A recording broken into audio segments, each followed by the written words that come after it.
Suara saya terdengar dengan jelas ya. Ya, dengar, Bu.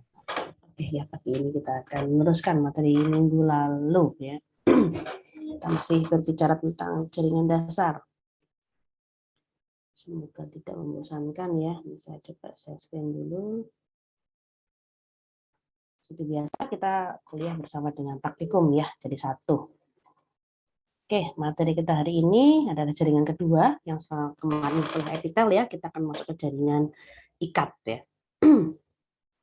Oke, jaringan ikat, namanya juga jaringan ikat, jaringan yang mengikat, jaringan yang menggandeng gitu ya, antara beberapa jaringan yang lain.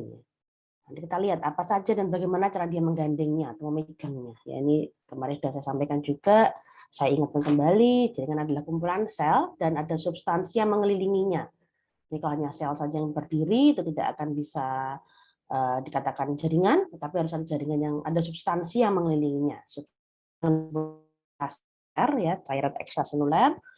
Ternyata tidak hanya serta-merta cairan saja ya. Nanti kita akan belajar ada serabut atau tiangnya atau penyangga. Tidak hanya sekedar cairan, tapi ekstraselulernya itu ada berbagai macam, dari yang encer, kental, padat, sampai berupa penyangganya yang keras, padat sekali gitu ya. Nah, itu akan nanti kita lihat bahwa satu kesatuan tersebutlah yang nanti kita sebut dengan jaringan, yang biasanya nantinya dia akan punya struktur yang tertentu, komposisinya juga berbeda-beda antara jaringan satu dengan lainnya, dan fungsinya pun berbeda. Ini kita kenal 4 ya kemarin ya, saya ulang kembali. Kemudian kalau untuk jaringan ikat sendiri, karakteristiknya seperti ini. Dia mengikat, dia menyokong jaringan. Nah, dia berkembang dari namanya mesenkim atau mesoderm. Jadi kalau adik-adik kemarin ingat ya, 3 lapisan ektoderm, mesoderm, endoderm, dia yang dari lapisan tengah atau mesoderm. Kalau kemarin si epitel kan bisa dari ketiganya, bisa ada yang dari ekto, ada yang dari meso, ada yang dari endo. Tapi kalau si jaringan ikat ini spesifiknya dia berasal dari yang lapisan tengah yaitu meso. Ya. Komponennya sama dengan epitel kemarin, yaitu ada sel dan ada matriks ya. Ini kan secara umum jaringan juga begini. Nah, fungsinya matriksnya itu sendiri untuk mempererat atau bahkan proteksi dari trauma dan juga bisa menahan berat. Jadi substansi atau matriksnya yang ada di luar maupun di dalam pada jaringan ikat ini khususnya tugasnya untuk mempererat, memproteksi dari trauma dan bahkan menahan beban ya, berat ya, menahan berat. Kita lihat matriksnya. Nah, yang saya sampaikan tadi matriks antar sel atau di luar sel, jadi bayangkan ini rumah, kemudian halaman di luarnya begitu ya. Nah, halaman di luarnya itulah yang mungkin bisa berupa cairan, dari yang kental sampai kepada maka gitu ya. Gantung apa? Jadi ternyata cairan itu makin padat kalau makin banyak protein di dalamnya. Makin banyak protein dia makin padat. Jadi selinier ya. Kalau ada mengetahui matematika dia, kalau ini makin padat jadi kurvanya naik. Makin banyak proteinnya dia makin padat. Makin sedikit berarti makin encer ya. Nah, kemudian ada juga nanti makin padat sampai maksimal padatnya berarti kan serabut ya, itu kan padat ya. Nah, itu serabut yang ada di sekitar itulah yang menjadi kekuatan untuk jaringan tadi. Ya, ada penyangganya ya, dan juga fleksibel. Ya. Kemudian matriksnya apa saja sebenarnya ya, komposisinya apa sih dalamnya itu ya. Dia bisa transparan, homogen, dan kental, mengisi di antara sel. Jadi rumah, kemudian ada halamannya itu bisa berisi yang cair, kental, padat, atau bahkan ada tiang-tiang di situ ya. Jadi bisa bayang ya, seperti satu perkampungan gitu ya, ada tiang-tiangnya. Nah, kemudian fungsi utama semua ini adalah proteksi. Halamannya proteksi partikel asing. Nah, tadi cairan tadi itu kalau kita bongkar secara biokimiawi itu ada 3 jaringan, 3 substansi ya secara biokimia ya. Ada yang namanya hyaluronik asid, yang namanya kondroitin sulfat, atau ada substansi lain yang mungkin jumlahnya hanya sedikit ya. Namanya dermatin sulfat, keratin sulfat, adhesion protein. Nah, ini secara biokimia. Nah, jadi mengapa kok banyak kelainan-kelainan yang melibatkan jaringan ikat itu salah satu atau salah satu substansi suplemennya untuk mengatasinya ya ada zat-zat ini yang dikeluarkan. Misalnya nih, orang sendinya sakit, ya, sendinya sakit antar sendi. Sendi itu kan jaringan ikat ya, sendi. Jadi sendi itu kan penghubung antar satu tulang satu dengan tulang lainnya, dihubungkan oleh jaringan ikat. Jaringan ikat itu ada isinya kondroitin sulfat. Makanya pada saat pasien itu ada kelainan di jaringan sendinya, di sekitar sendinya biasanya ada suplementasi kondroitin sulfat. Ini alasannya. Karena substansi dasar matriksnya ada yang berupa kondroitin sulfat. Penyebarannya tidak sama ya, jaringan ikat satu dengan lainnya. Ya. Ada yang hyaluronik asidnya lebih tinggi, ada yang kondroitin sulfatnya lebih tinggi. Ya. Tergantung tempatnya di mana. Seperti misalnya tulang, kulit, ya itu kondroitin sulfatnya lebih tinggi. Pada substansi-substansi lain. Oke, kemudian selnya. Jadi kalau kemarin adik-adik membayangkan ya yang namanya jaringan epitel, ya saya gambarkan, itu kan selnya hampir sama bentuknya ya. Kalau yang gepeng ya gepeng semua gitu ya. Kalau yang kubus ya kubus semua gitu ya. Dia berjejer, berdekatan lah ya.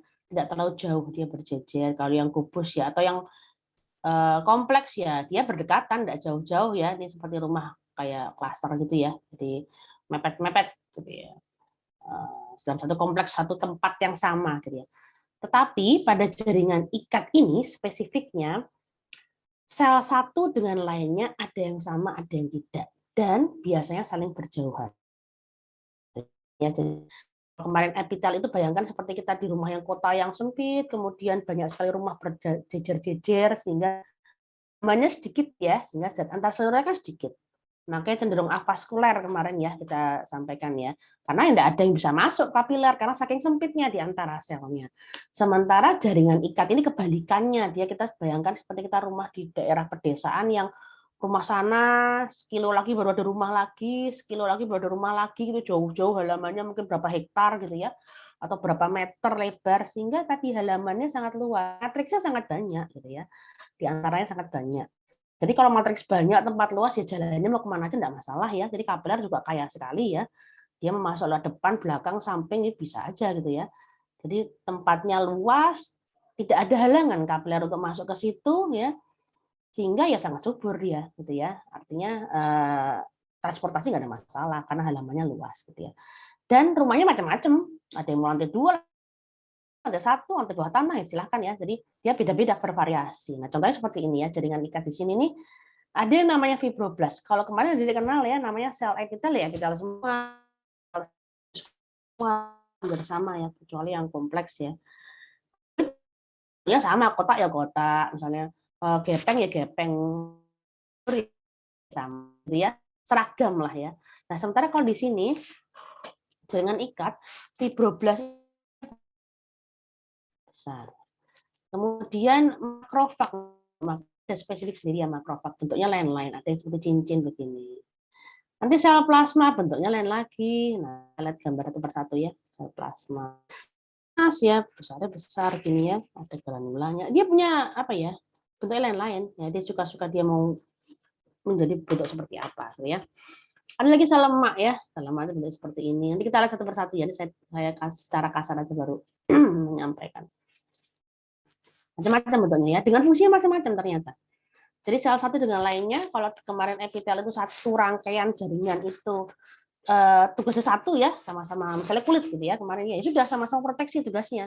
Yang satu layer itu satu kumpulan jaringan itu tadi, dia fungsinya satu. Saya proteksi dari misalnya panas, misalnya ya, dia kulit contohnya.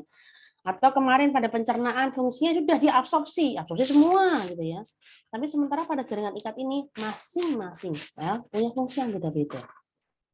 Ya meskipun nanti ada yang sama, ada yang tugasnya untuk patrolinya, makrofagnya, ada yang tugasnya untuk pertahanan dirinya, ada yang tugasnya untuk menghasilkan serabutnya ya. Di per sel itu punya fungsi yang beda-beda. Bayang ya. Nah, ini gambarannya seperti ini ya. Beda ya. Jadi masing-masing bentuknya beda-beda ya. Ini yang rumah sini dengan rumah sini dengan rumah sini beda. Dan jaraknya lihat jauh-jauh ya. Nah, matriksnya ada yang ini kental, mungkin di sini encer kental, di sini ada serabut. Nah, saking padatnya jadi serabut. Udah punya gambaran ya kira-kira ya. Jadi selnya berbagai macam, tersebar lebar, kemudian ada yang serabutnya juga. Ya, jadi jaringan ikat itu spesifiknya seperti itu, tidak sama dengan epitel. Nah, serabutnya pun ternyata juga variasi. Tadi selnya bervariasi macam-macam ya, bentuknya, fungsinya beda ya. Besarnya juga mungkin beda. Ternyata serabutnya tadi kita bisa klasifikasikan menjadi 3 jenis yang berbeda. Yang pertama serabut kolagen. Mungkin sering dengar ya adik-adik ya, kalau yang sering bermain dengan kecantikan suka sekali namanya kolagen ya. Serabut kolagen. Kolagen itu sifatnya sangat fleksibel. Dia biasa jaringannya padat dan rapat ya. Serabutnya maksud saya. Ini serabut yang padat, rapat ya. Dan dia kalau diwarnai dengan hematoksilen eosin, ini kan ada dianalis ya, jadi mainannya warna ya. Nanti kita belajar juga cara pembuatan preparat ya, sehingga ada pewarnaan di akhir. Diwarnai dengan HE dia nggak mau. Dia mau sih tapi pucat. Ya, dia sangat pucat sekali, tidak mau menyerap warna banyak, sehingga dia sedikit menolak HE. Emang ada pewarnaan lain, tapi tetap kita pakai HE ya pewarnaannya. Dia diwarnai dengan HE akan pucat, jadi warnanya pink muda gitu ya. Nah, kemudian elasis ini dengan HE dia masih mau ya, malah merah ya. Meskipun ada juga pewarnaan lain. Spesifiknya adalah dia tidak, kalau ini tadi serabutnya begini, ini dia bergelombang, seperti ada bayangkan mie. Karena nyantol ya, kalau kita makan mie gitu ya kan, ingat ya. Serabut elastis itu bergelombang-gelombang. Dia mudah diregangkan, kembali lagi diregangkan, kembali lagi seperti per gitu ya. Sementara serabut yang ketiga namanya serabut retikuler. Dia ya udah begini acak-acakan, mau ke sini arahnya enggak tentu. Kalau yang pertama tadi yang A ini dia serabutnya lurus padat, yang B ini serabutnya seperti ini tadi ya bergelombang, yang C arahnya enggak bergerak. Jadi itulah perbedaan ketiga serabut yang mungkin bisa kita temui di suatu jaringan ikat. Bisa kombinasi 2 atau bisa satu-satu. Tergantung nanti jaringan ikat. Jadi punya bayangan ya, jaringan ikat itu selnya berbagai macam, serabutnya berbagai macam, matriksnya juga berbagai macam. Dari padat, cair gitu ya, beda-beda. Jadi sangat variasi sangat banyak. Nah, saking banyaknya variasi kita bingung nanti mengklasifikasikan. Nanti kita lihat cara mempermudah klasifikasi seperti apa.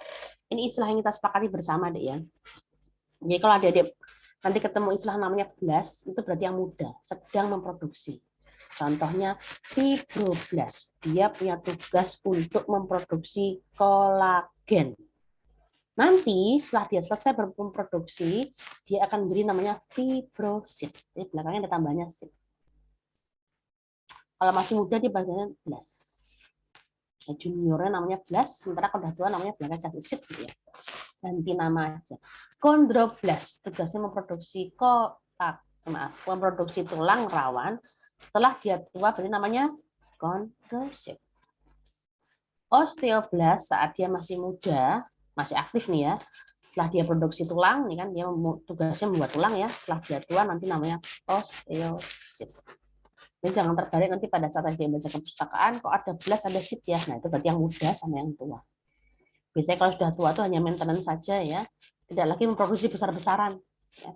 Ya udah capek dia sudah pensiun gitu ya. Ya masih bisa produksi tapi tidak terlalu banyak. Ya. Yang tugas utama produksi itu ya yang belas-belas ini, yang masih muda. Ya itu istilah ya. Nanti kalau ketemu semua istilah belas berarti masih muda, sementara yang sudah tua namanya sudah. Nah, tadi gambarnya sudah ada ya. Seperti inilah gambaran jaringan ikat. Kita masuk ke serabut kolagen ya. Tadi sudah saya sampaikan, serabut kolagen adalah serabut yang rapat, padat. Ini tugasnya adik-adik pewarnaan ini ya. Nah, ini. Nanti analis biasanya bisa menemukan lagi. Oh, ternyata diwarnai dengan yang lain lagi lebih cerah lagi, lebih bagus lagi ya. Itu perkembangan riset ya. Kalau dianalis kan risetnya tentang pewarnaan biasanya. Kalau di mikroteknik ya. Jadi main warna. Kombinasi warna ternyata ketemu lagi pewarnaan baru lagi yang lebih jelas untuk kolagen bisa jadi ya mungkin 5-10 tahun lagi ada menemukan warna lain gitu ya. Ini sekarang yang sejauh ini yang kita sudah pelajari. Kalau dengan HE warnanya merah muda pink karena dia tidak mau mengambil warna HE banyak-banyak ya sudah terwarnai seadanya aja jadi merah muda. Kemudian ada cat khususnya ada Mallory, ada Van Gieson gitu ya. Tapi kita biasa mengajarkan yang HE ya karena standar kita HE. Nah, ini susunannya paralel, artinya ya tadi barisnya begini, yang menjadi satu berkas, dia gampang direntangkan. Nah, serabut tadi ternyata isinya nih loh. Nah, kalau kita breakdown lagi dari biokimia-kimianya isinya apa saja kolagen itu. Nah, gitu. Ini kalau adik-adik mau mensintesis kolagen, membuat kolagen, ya isinya harus tidak jauh-jauh dari ini ya, asam aminonya, lisin, prolin, dan glukosid. Kalau kita pecah lagi ya. Jadi kembali nanti ini akan berkembang lagi. Kalau anak itu, suatu anak ada kelainan pada asam aminoglisinnya, nah kolagennya bisa kena. Karena komponen kolagen ada aminoglisin. Jadi ya kita balik-balik itu ya. Jadi klinis bisa berkaitan dengan teori, teori bisa berkaitan dengan klinis. Nah, mengapa kok orang dengan gangguan prolin, asam aminoprolin di tubuhnya kok kolagennya rusak ya? Karena kolagen disusun oleh salah satunya adalah prolin. Gitu ya, jadi nyambung ya. Nah, di mana saja distribusinya kolagen itu? Sendi, tendo, ligamen. Jadi penyambung tulang, tulang dengan otot, ya antar tulang itu yang menyambungkan adalah kolagen. Oke, nah ini bentuknya ya kalau kita mau melihat dari yang besar sampai ke untayan paling kecilnya seperti ini ya. Jadi kita pakai mikroskop elektron ya, nggak bisa pakai mikroskop cahaya. Kita lihat ternyata dia triple strand molekul gitu ya, tiga untiran gitu ya. Kalau DNA kan 2, ini 3. Maka dilepas jadi seperti ini. Nah, polipeptida masih panjang ya. Nah, dengan adanya permainan mikroskopik seperti ini, kemudian kita bisa, nah ini yang paling penting untuk pasien sebenarnya. Jadi dengan adanya ketemu pewarnaan, dengan adanya ketemu isinya apa saja tadi ya, prolin, isotiprolin gitu ya, ketemu kimianya, kita bisa mengklasifikasikan, mengelompokkan kolagen menjadi tipe yang berbeda-beda ternyata berdasarkan jumlah proteinnya, berdasarkan jumlah tadi komposisinya biokimiawinya begitu ya. Ini kegunaannya ternyata besar sekali. Kalau nanti adik-adik punya riset penelitian ya, ini kan sudah ada kolagen ya, mungkin yang elastis atau yang lainnya adik-adik bisa meneliti ya. Ini sangat berperan untuk pasien loh ini. Misalnya nih, kolagen tipe 1, distribusinya di mana? Ternyata kolagen tipe 1 di ini ya. Kulit, tendo, ya, ligamen-ligamen organ di tulang. Nah, kolagen tipe 2 di tulang rawan. Kolagen tipe 3 di retikuler sel retikuler. Kolagen tipe 4 itu adalah dia penyusun utama dari membrana basalis. Jadi ternyata beda-beda ya, kolagen tipe 1, 2, 3, 4. Saat ini ditemukan sampai 28 tipe kolagen yang berbeda. Ini kita klasifikasikan tempat yang berbeda. Ternyata efeknya untuk pasien sangat besar. Jadi misalnya, per kolagen itu kenapa berbeda-beda? Karena mereka punya kode genetik yang berbeda. Jadi misalnya kolagen tipe 1 kodenya 505 misalnya gitu ya. Kolagen tipe 2 503. Secara genetik dia punya kode yang berbeda sehingga dia kan produksinya beda-beda. Itu hanya jadi kolagennya saja.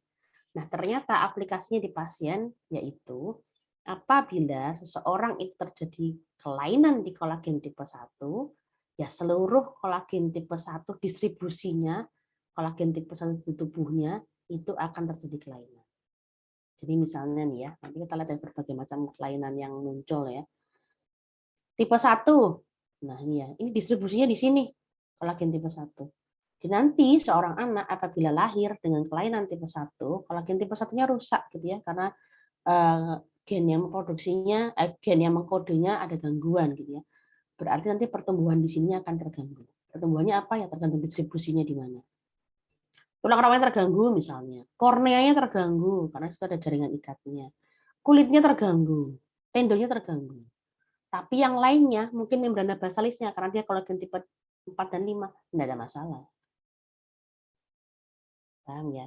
Jadi kalau misalnya dia yang terganggu ada kolagen tipe ini, nah ya berarti hanya mineral di kartilagonya aja yang akan terganggu di seluruh tubuhnya. Yang lainnya nggak ada masalah. Itu sehingga kita bisa prediksikan seorang anak yang terjadi mutasi gen di kolagen tipe tertentu, kita bisa akan prediksikan bahwa nantinya atau seiring perkembangan pertumbuhannya dia, organ yang punya distribusi kolagen tersebut nah hanya yang kelainan. Contohnya nih, kolagen tipe 5 dia rusak nih, sudah terdeteksi ya, mungkin ini ilmu yang akan datang sih ya memang ya. Kolagen tipe 5-nya dia akan masalah, jangan-jangan di plasenta sudah ada masalah nih, bisa keguguran nih pasien ini. Nah, jadi itu aplikasi klinis seperti itu. Makanya kita makin detail ya dia kalau belajar jadi analis tidak hanya belajar sejauh mikroskopik saja, mikroskop elektron saja, tapi sampai ke tingkat molekuler, bahkan ke DNA-nya ya. Itu tugas berat adik-adik ya. Dengan perkovitan ini sekarang juga banyak sekali analis yang sudah akhirnya mendalami sampai ke dalam tentang COVID, PCR, dan lain-lainnya. Oke, kita masuk yang tipe yang kedua, yaitu elastis. Tadi kan ada serabut kolagen, sekarang kita masuk ke serabut elastis. Dia lebih tipis, serabutnya begini biasanya. Nah, dengan HE dia merah muda, dia pewarnaan seperti ini ya, berbagai macam pewarnaan. Isinya ini, jadi bedanya dengan si kolagen tadi adalah asam aminonya ini prolin, sedikit hidroksiprolin dan hidroksilisin. Beda ya.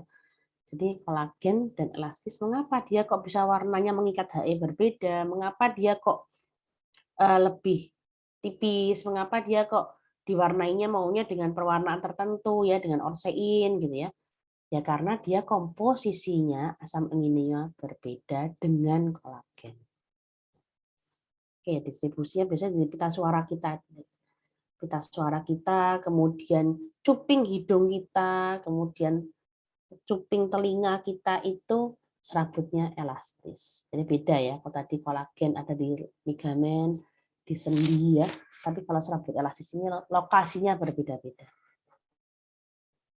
Yang terakhir retikuler ya, yang tadi yang bentuknya enggak peraturan tadi ya, seperti ini. Nah, dengan HE enggak mau sama sekali dia diwarnai, enggak akan kelihatan. Jadi kalau ada adik punya organ yang kita duga isi dalamnya ada serabut retikular, ya jangan pernah diwarnai dengan HE, tidak akan kelihatan apa-apa, seakan-akan kosong. Dia maunya diwarnai dengan AgNO3 sehingga berwarna hitam. Ya biasanya ada di organ-organ ini. Jadi kalau nanti adik-adik mewarnai organ-organ ini, sebaiknya pakai AgNO3. Meskipun HE ya bisa, tetapi tidak akan bisa jelas menampakkan serabut retikulernya. Ya, bagian lain atau sel lain yang nampak, tapi kalau kita mau cari serabut retikulernya di situ tidak akan pernah bisa karena dia tidak mau diwarnai dengan HE. Ya, oke. Nah, saking banyaknya tadi ya, selnya banyak, serabutnya banyak, matriksnya beda-beda, kita bingung nanti klasifikasi seperti apa. Nah, ternyata kita sudah punya kesepakatan di buku ya, di e-book ya, itu kita punya klasifikasi berdasarkan jaringannya. Jadi kita bisa satukan. Oh, ternyata dengan klasifikasi yang sedikit hidroksipolin, kemudian lebih encer, kemudian selnya ini, itu jadi klasifikasi jaringan A misalnya. Nanti kalau komposisinya begini, jadi jaringan B. Nah, inilah klasifikasinya.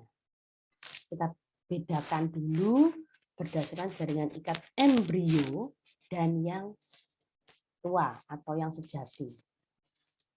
Nah, ada 3, satu lagi adalah yang spesial. Ini ada udah tahu sebenarnya, cuma ada tidak tahu ini maksudnya di jaringan ikat atau ternyata gitu ya. Darah itu jaringan ikat, tulang itu jaringan ikat, tulang rawan itu jaringan ikat. Ya, jaringan hemopoietik itu jaringan ikat. Jadi ada 3 klasifikasi besar dari jaringan ikat. Yang pertama embrio.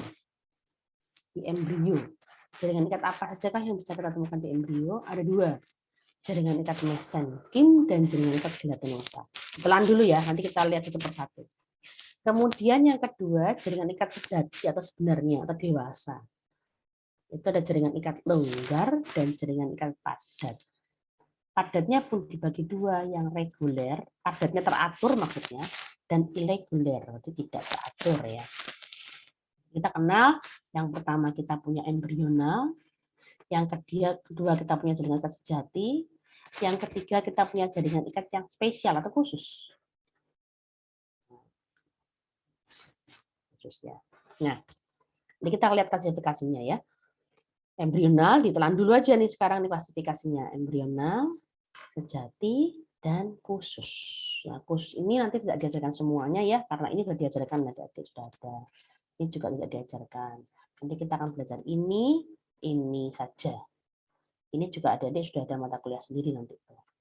Hematopoietik kan ya, sel-sel bersama dengan darah. Jadi jaringan-jaringan ini itu masuk sebenarnya ke jaringan ikat khusus. Nah, kalau adik-adik selama ini tahu kan, oh tulang ya berdiri sendiri, darah berdiri sendiri, itu masuk jaringan ikat sebenarnya. Ingat kemarin kembali ya, diferensiasi sel, ya, yang tadinya endomesoekto itu ya. Jadi berbagai macam perkembangannya. Nah, ternyata klasifikasinya tulang dan darah itu masuk jaringan ikat yang spesial atau khusus. Nanti kalau ada di KTI, adik mencari darah gitu ya, mikroskopis darah itu, adik bayangannya kan pasti ada bab tersendiri. Ternyata enggak, dia masuk di jaringan ikat yang khusus.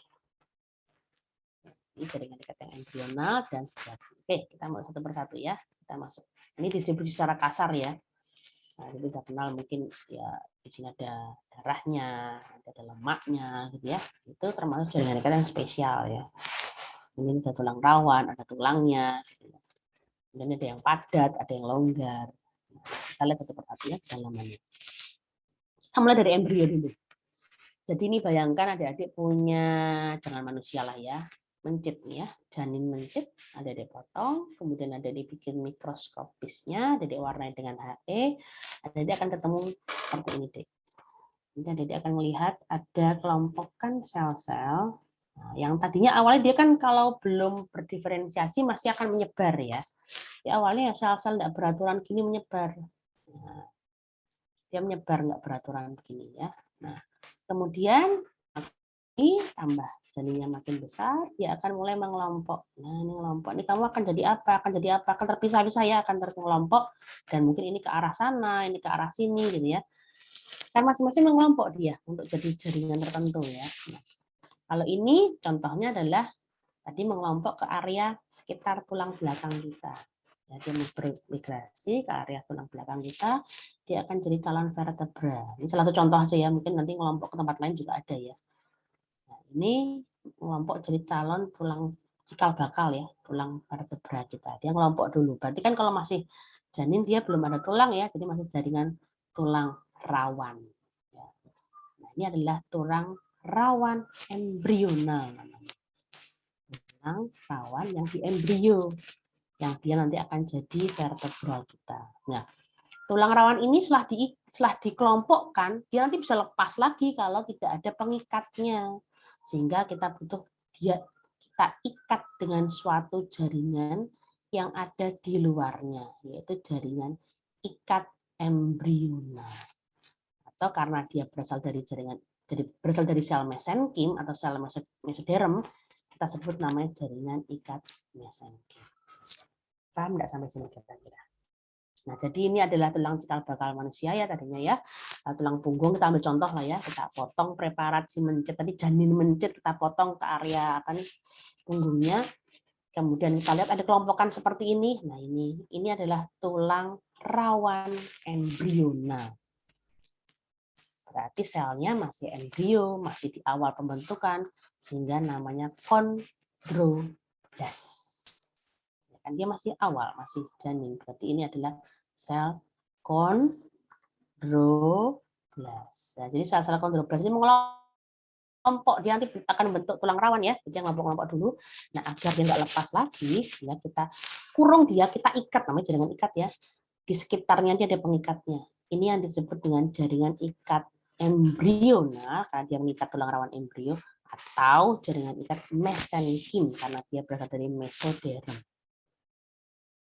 Dan sel-sel asal yang tadi ini ya, yang belum berklasifikasi ini juga namanya sel mesenkim. Sehingga di sini ya sama, asalnya sel mesenkim juga. Itu asal katanya seperti itu. Paham nggak sampai sini? Ada yang bingung nggak?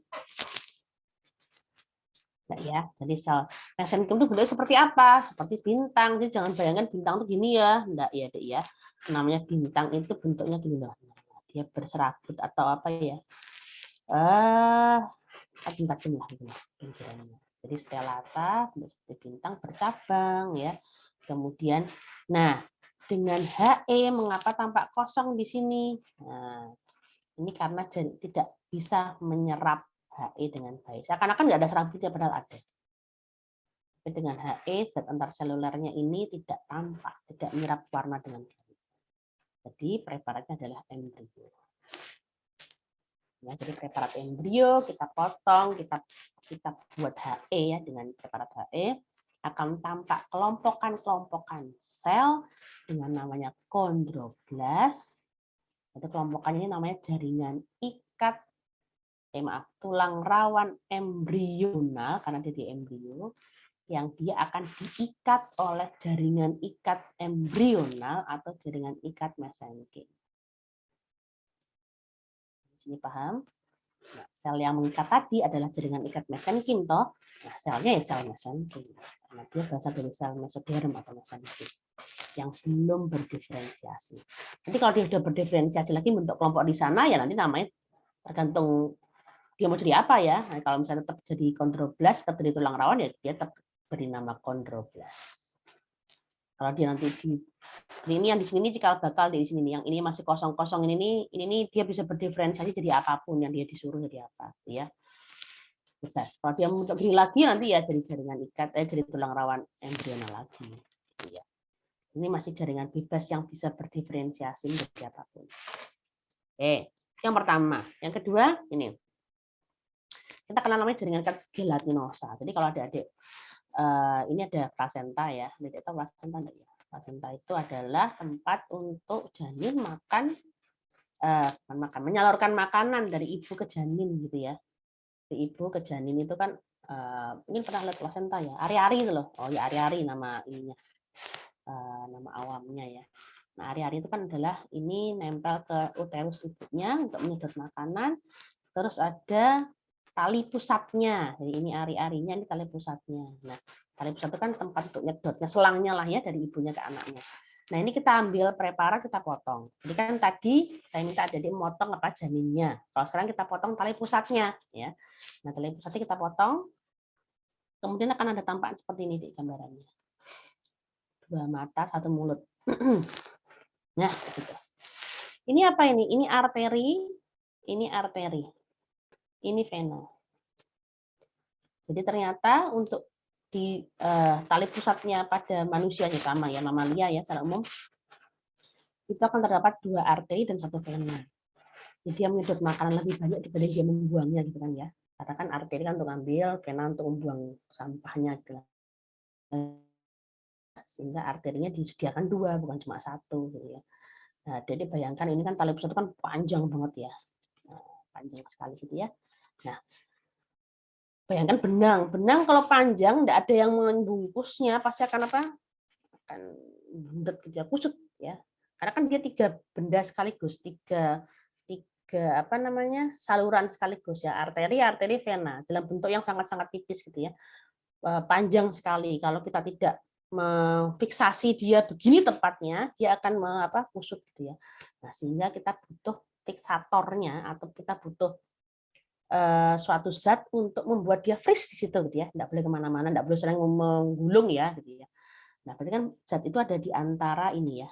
Nah, zat itu ada di antara arteri dan vena tadi. Nah, inilah yang kita sebut. Mengapa namanya gelatinosa atau gel ya? Karena dia konsistensinya seperti gel. Kalau ada adik megang tali pusat itu kenyal gitu loh. Ya, seperti gel ya adik ya. Karena konsistensinya memang di sini itu tidak cair di sini nih, tapi gel. Dan inilah arteri-arteri.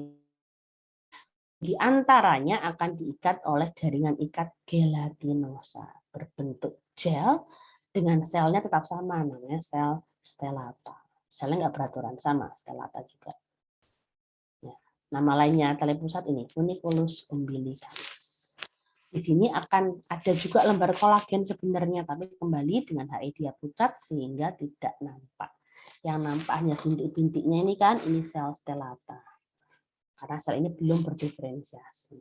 Dia tugasnya ya hanya memfiksasi, tapi ini arteri dan vena. Nah, ini gambarnya ini arteri, ini vena. Ini arteri, ini vena. Nah, ini yang adik perhatikan yang di luarnya ini.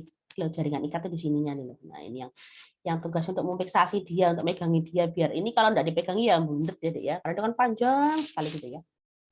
Itu namanya jaringan ikat gelatinosa. Bentuknya seperti gel, makanya namanya gelatinosa. Oke. Kemudian berikutnya kita masuk ke yang dewasa. Nah, dewasa nanti kita ada preparatnya kalau nggak salah ya, pembuatan. Jadi dewasa itu kita akan cari namanya jaringan ikat longgar. Nah, jaringan ikat longgar ini berada di bawah kulit subkutan biasanya. Di subkutan kita ambil, kita buat preparat ya. Itu kita bisa lihat berbagai macam sel dengan bentuk yang berbeda-beda. satu jaringan ya, bawah kulit kita itu kita ambil. Nanti adik-adik buka, bukan kadaver ya, adik-adik buka mencet gitu ya, diambil bawah kulitnya itu diambil, kita buat preparat, ini kita akan melihat banyak sekali sel di bawah kulit. Jadi ternyata bawah kulit kita itu kaya sekali oleh sel-sel seperti ini dengan fungsinya masing-masing. Ada fibroblast namanya, ada sel mas, sel plasma, sel lemak, histiosit ya, dan ada sel yang belum berdiferensiasi. Undifferentiated, berarti belum berdiferensiasi, mesenchymal cell. Ini kita udah lepas dari embrio ya, kita masuk ke dewasa. Nah, ada namanya jaringan ikat longgar. Nah, ada juga eosinofil ternyata bawah kulit kita. Nah, dari mana asalnya? Ada sel pigmen juga. Ini kita lihat ya, dari mana asalnya kok bisa ada eosinofil di sini? Nah, kita lihat ya. Nah, ini jaringan ikat yang kita lihat ya. Sangat-sangat banyak fibroblast yang pertama. Di bawah kulit kita banyak sekali fibroblast. Mengapa? Ya karena dia tugasnya utamanya untuk memproduksi kolagen, karena dia punya kolagenase. Ya, dia bentuknya seperti ini, fibroblast besar. Ini setelah waktu dia muda ya. Ini setelah tua kita namanya fibrosit. Ini loh bedanya, fibroblast dan fibrosit. Saat dia masih berproduksi, fibroblast ini punya kolagenase sehingga dia bisa memproduksi kolagen. Saat tua dia lebih kurus, namanya fibrosit. Ya. Oke, intinya panjang mengikuti ya sama dengan gambar yang di sini ya. Nah, kemudian ini ya gambaran elektron mikroskop dari light mikroskop ya atau mikroskop cahaya dari fibroblast. Ya, seperti itu. Ini yang elektron mikroskop ya. Oke. Kemudian yang kedua sel mas. Ini mungkin adik-adik kalau belajar imunologi sudah tahu lah ya kenalnya. Sel mas itu seperti apa? Sel mas adalah sel yang besar. Jadi ini gambaran jaringan ikat longgar ya adik-adik lihat ya. Ini yang akan adik-adik kalau adik-adik mewarnai dengan HI-nya bagus tuh akan tampaknya seperti ini. Tapi kalau tidak bagus nanti warnanya akan sama semua ya. Dan bisa jadi selnya sama semua, adik bingung sendiri gitu ya.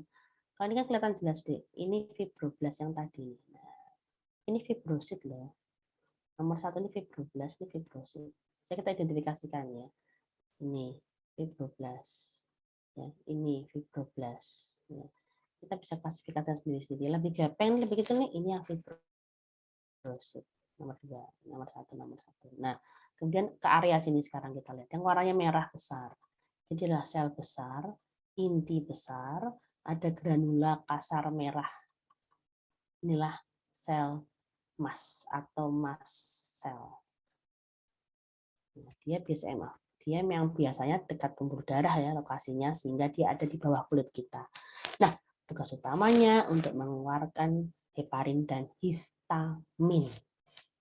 Ini pada orang alergi ini bermain ini ya. Sel masnya banyak sekali di bawah kulitnya sehingga dia kan memproduksi histamin. Histamin ini akan sangat peka dengan yang namanya gatal. Jadi kalau pada orang alergi, ya Dedek contohkan ya, tapi jangan dilakukan ya. Di scratch saja kulitnya, di gesek gitu ya kulitnya, bawah kulit ya dia akan merah jadinya gatal. Karena banyak sekali kita merangsang ini jadinya sel masnya kita rangsang mengeluarkan histamin gitu ya. Ya kan Anda bayangkan dia itu di bawah kulitnya banyak sekali sel mas nih karena pada orang alergi memang banyak sekali distribusi sel masnya. Sel mas dia granulanya granula yang ada di sini ini mengandung heparin dan histamin. Ketika kita rangsang dia akan keluar ya. Nah, histaminnya akan keluar. Nah, itu membuat gatal orang itu akan kemerahan gitu ya, merangsang inflamasi ya. Nah, kalau kita mau merangsang dia ya tinggal di scratch kulitnya. Nanti akan jadi merah gitu ya. Tapi jangan dilakukan ya, gatal orang itu. Nah, itu karena apa? Histaminnya ya tadi keluar, granulanya keluar. Lah yang contohnya sel mas ya, atau mastosit. Seperti itu. Kemudian ada yang namanya sel plasma. Nah, ini spesifiknya seperti ini. Jadi sel plasma ini bentuknya seperti ini, sel besar, intinya seperti ini. Kemudian kromatinnya sebenarnya ada seperti kalau adik-adik lihat ban sepeda tuh ya. Orang zaman dulu soalnya nggak tahu ban sepeda, belum ada sepeda. Berarti dek tahu ya pedati itu ya, delman itu loh dek. Radier ya, bentuknya radier seperti ini ya. Ini kromatinnya. Nanti ada knop lagi di sini, ada seperti knop-knop tentakel yang nempel di dindingnya. Nah, dengan pewarnaan kadang-kadang kromatinnya yang berbentuk radier itu tidak nampak. Sehingga yang nampak hanya ini. Nah, ya, seakan-akan nampaknya begini. Kelihatan tidak gambar yang tengahnya? Nah, ini loh. Jadi seperti ini. Itu ciri khas sel emas. Maaf, sel plasma. Jadi ininya begini, kemudian ini knopnya ini aja yang nampak deh, knopnya di pinggiran ini loh, kelihatan nggak ini? Nah, ya, ini nampaknya seperti itu. Ya, nampaknya seperti ini. Ya, itulah biasa plasma. Plasmanya sedikit, ya, seperti roda pedati. Jangan kaget ya, pedati itu daleman itulah ya. Ya, kalau sekarang udah sepeda silahkan roda apalah ya. Tugasnya untuk produksi imunoglobulin. Ya, sebenarnya buah kulit kita sangat kaya sekali oleh sel-sel dengan ada yang tugasnya untuk histamin, ada yang imunoglobulin, ya beda-beda. Oke. Berikutnya ini makrofag. Ini tugasnya untuk memakani barang-barang yang berbahaya ya, berasal dari monosit ya. Makrofag seperti cincin bentuknya, udah begini lebih besar ya. Nah, cincin. Lubang tengahnya, nah, ya, lubang tengahnya. Oke, bentuk seperti ginjar, ada lekukannya, terlihat seperti cincin, teorinya seperti itu deh ya. Nah, kemudian dia kalau ini kan di bawah kulit ya, namanya makrofag atau histiosit. Nanti kalau dia jalan-jalan ke tempat lain, namanya lain lagi. Ada yang namanya sel Kupffer, ada yang di mikroglia di otak, sel Kupffer di hepar, ya, atau sel Langerhans. Jadi tergantung dia berada di mana. Jadi histiosit ini bisa di bawah kulit, di subkutan, di jaringan ket longgar, atau di tempat lain. Ya. Fungsinya fagosit, namanya juga histiosit ya, makrofag ya, fungsi untuk fagosit, memakani berbagai macam kuman dan sisa peperangan tadi. Kalau limfosit sudah perang kan nanti jadinya ada sisa perangnya yang mati-mati dia makan. Kemudian ini belum berdiferensiasi. Dia bisa kita temukan juga di bawah kulit. Nama lainnya adalah adventitial. Ya. Seperti fibroblas ya bentuknya ya, tapi lebih kecil. Ya, ini agak susah ditemukan nanti. Biasanya jarang ditemukan ya. Dia belum berdiferensiasi. Ini cadangan sel kita. Nah, kalau orang-orang stem cell suka sekali nih ketemu sel-sel seperti ini. Dia ambil kemudian disuruh jadi apa gitu ya. Stem cell kan mainannya begitu. Jadi sel-sel mesenkimal yang belum berdiferensiasi, sel-sel yang belum berdiferensiasi atau adventitial itu begitu namanya ya. Itu orang-orang stem cell suka sekali itu diambil, kemudian didiferensiasikan jadi apa yang dia mau sesuai dengan kodenya nanti. Ya, dia beri kode juga. Kemudian eosinofil sama seperti eosinofil yang ada di darah, ya diingat ya. Tapi dia bisa keluar dari darah, berada di jaringan ikat di bawah. Dia asalnya memang dari darah ya. Dan bentuknya juga sama. Kalau ada tahu si eosinofil secara umum itu ya itulah eosinofil ya dari kenalnya. Nah, ini akan meningkat pada orang alergi dan penyakit parasit. Jadi kalau orang-orang cacingan itu di bawah kulitnya juga bisa jadi ada banyak sekali eosinofil. Orang alergi selain tadi mast cell-nya juga banyak, eosinofil juga banyak di bawah kulit, di subkutan ya. Di sub itu bawah kutan itu kutis ya, kutis itu kulit ya. Di bawah kulitnya yang ada jaringan ket longgar ini banyak sekali eosinofilnya. Itu membuktikan bahwa dia memang terjadi peningkatan, mungkin karena parasit, mungkin karena alergi ya. Oke. Ini sekali longgar itu banyak sekali sel pendukung di bawahnya ya. Itu adalah pertahanan. Jadi di tubuh kita ini selain kulit ada keratinnya, kemarinnya kita lihat ya, di bawah kulitnya ternyata pasukannya banyak sekali. Nah, itulah jaringan ikat ya. Pasukannya banyak dengan berbagai macam sel-sel yang fungsinya untuk imunologi kita. Juga ada sel emas, sel plasma ya. Banyak sekali. Ini adalah sel pigmen ya. Sekali lagi ada lagi tambahan sel pigmen ya. Dia berasal dari bisa berasal dari sel epidermis ya. Kemarin Dede lihat di lapisan paling bawah basalnya itu ada sel pigmennya ya. Juga ada di mata kita. Yang namanya pigmen ya fungsinya untuk mewarnai ya. Semakin banyak pigmennya semakin tua warnanya. Jadi makin ngumpul makin banyak gitu ya, itu makin tua warnanya. Oke.